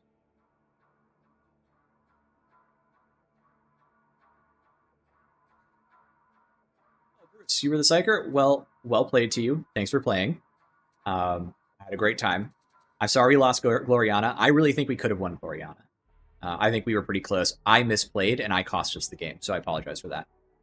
Well, I'm glad you got a chance to... I'm glad you got a chance to feed your dogs. Doran, I'm sorry you were desynced. I maybe it was just I was playing on the wrong server for you guys. Maybe I should have moved it to, like, US East, so I think that's my default. I'm not sure. Pickaxe question. Best mark? Yeah, so I think people have lots of different preferences for pickaxes. My recommendation is the Carsolas by default. You can use the other pickaxes. They're all really strong. The pickaxes are really strong, okay? The reason the Carsolas is the base pick is because it has a repeating diagonal chain on heavy attack. Well, what are you using heavy attacks for? You're using heavy attacks on Ogren to get your toughness back. You want to cleave multiple targets. So they're not entirely horizontal, but they're close. Right? And they're pretty good into crushers just by themselves. You don't even need to do anything fancy to do damage into crushers and maulers and the like. So that's why the Carsolas is the recommendation. It's dead simple to use. It gets you lots of toughness. It cleaves a lot of targets, and that's good for your survivability. If you all three are good though, I know some of the people favor the other ones because they're better into heavies. I'll remind you though, with the Carsolas, you can do special, heavy, light, and you get double overheads, and that's pretty strong into armor as well. Doran, I'm sorry you were playing roulette with the dodges. That's never fun. Yeah, shield has a very forgiving hitbox. It's probably got favoritism on headshots. That's a thing that they can do, actually. So some weapons have body preference. And so when you swing the attack, if you don't just hit the head, like you hit the body and the head, it favors the body and attributes the damage to the body. And a lot of Ogren weapons are like that, which needs to change. Whereas, Anonymous, have a great day. Have some fun at the game. Happy New Year. I would say that the shield appears to favor headshots, so that's a big advantage for it. Yeah, the best all-arounder is just the Carsolas. It's the best one. It does everything well, and in my testing, it has some of the best performance. The other ones are also good, though. So the other advantage of it is it's the fastest, which means you have better toughness economy and better action economy, so you can deal with more threats faster, easier, stagger more things, that kind of stuff. It is a little slower on specific kills, but hey, that's okay. You can tolerate that with the Carsolas because you have a lot of reach.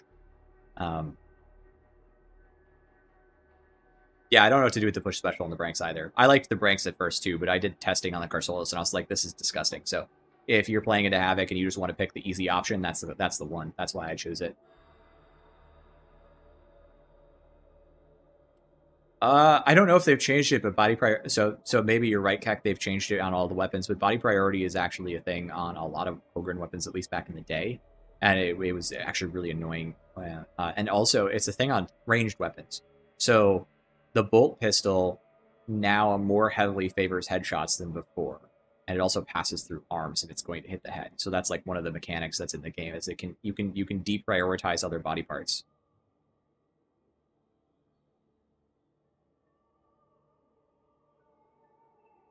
Well, I mean, our resident TR fan may know better than me on this subject. I just know what I know from a while back. It's been a while since I've actually read through the code on those head hitboxes, so you probably are right. You're very welcome, Drupal. Happy to answer your question. Okay, it's about time for me to go, so I'm just going to wish you all a Happy New Year. Thank you so much for hanging out, and thank you everybody for the donation of $10. That was really wonderful. And that was, I'm sorry, let me just scroll back up here. That was Wesley. I appreciate that a lot again. Vinny for the subs for everybody. That was awesome. And Agiak, who is my first subscriber organically. Thank you so much for subscribing as well. That helps me out. It keeps me motivated to continue the path of trying to figure this all out and make changes, recommendations and stuff, even sometimes when my videos don't do the best. So that's always nice. It frees me up a little bit to feel like I can tackle problems I want to tackle. So I appreciate the support. All right. Happy New Year, everybody. Bye-bye.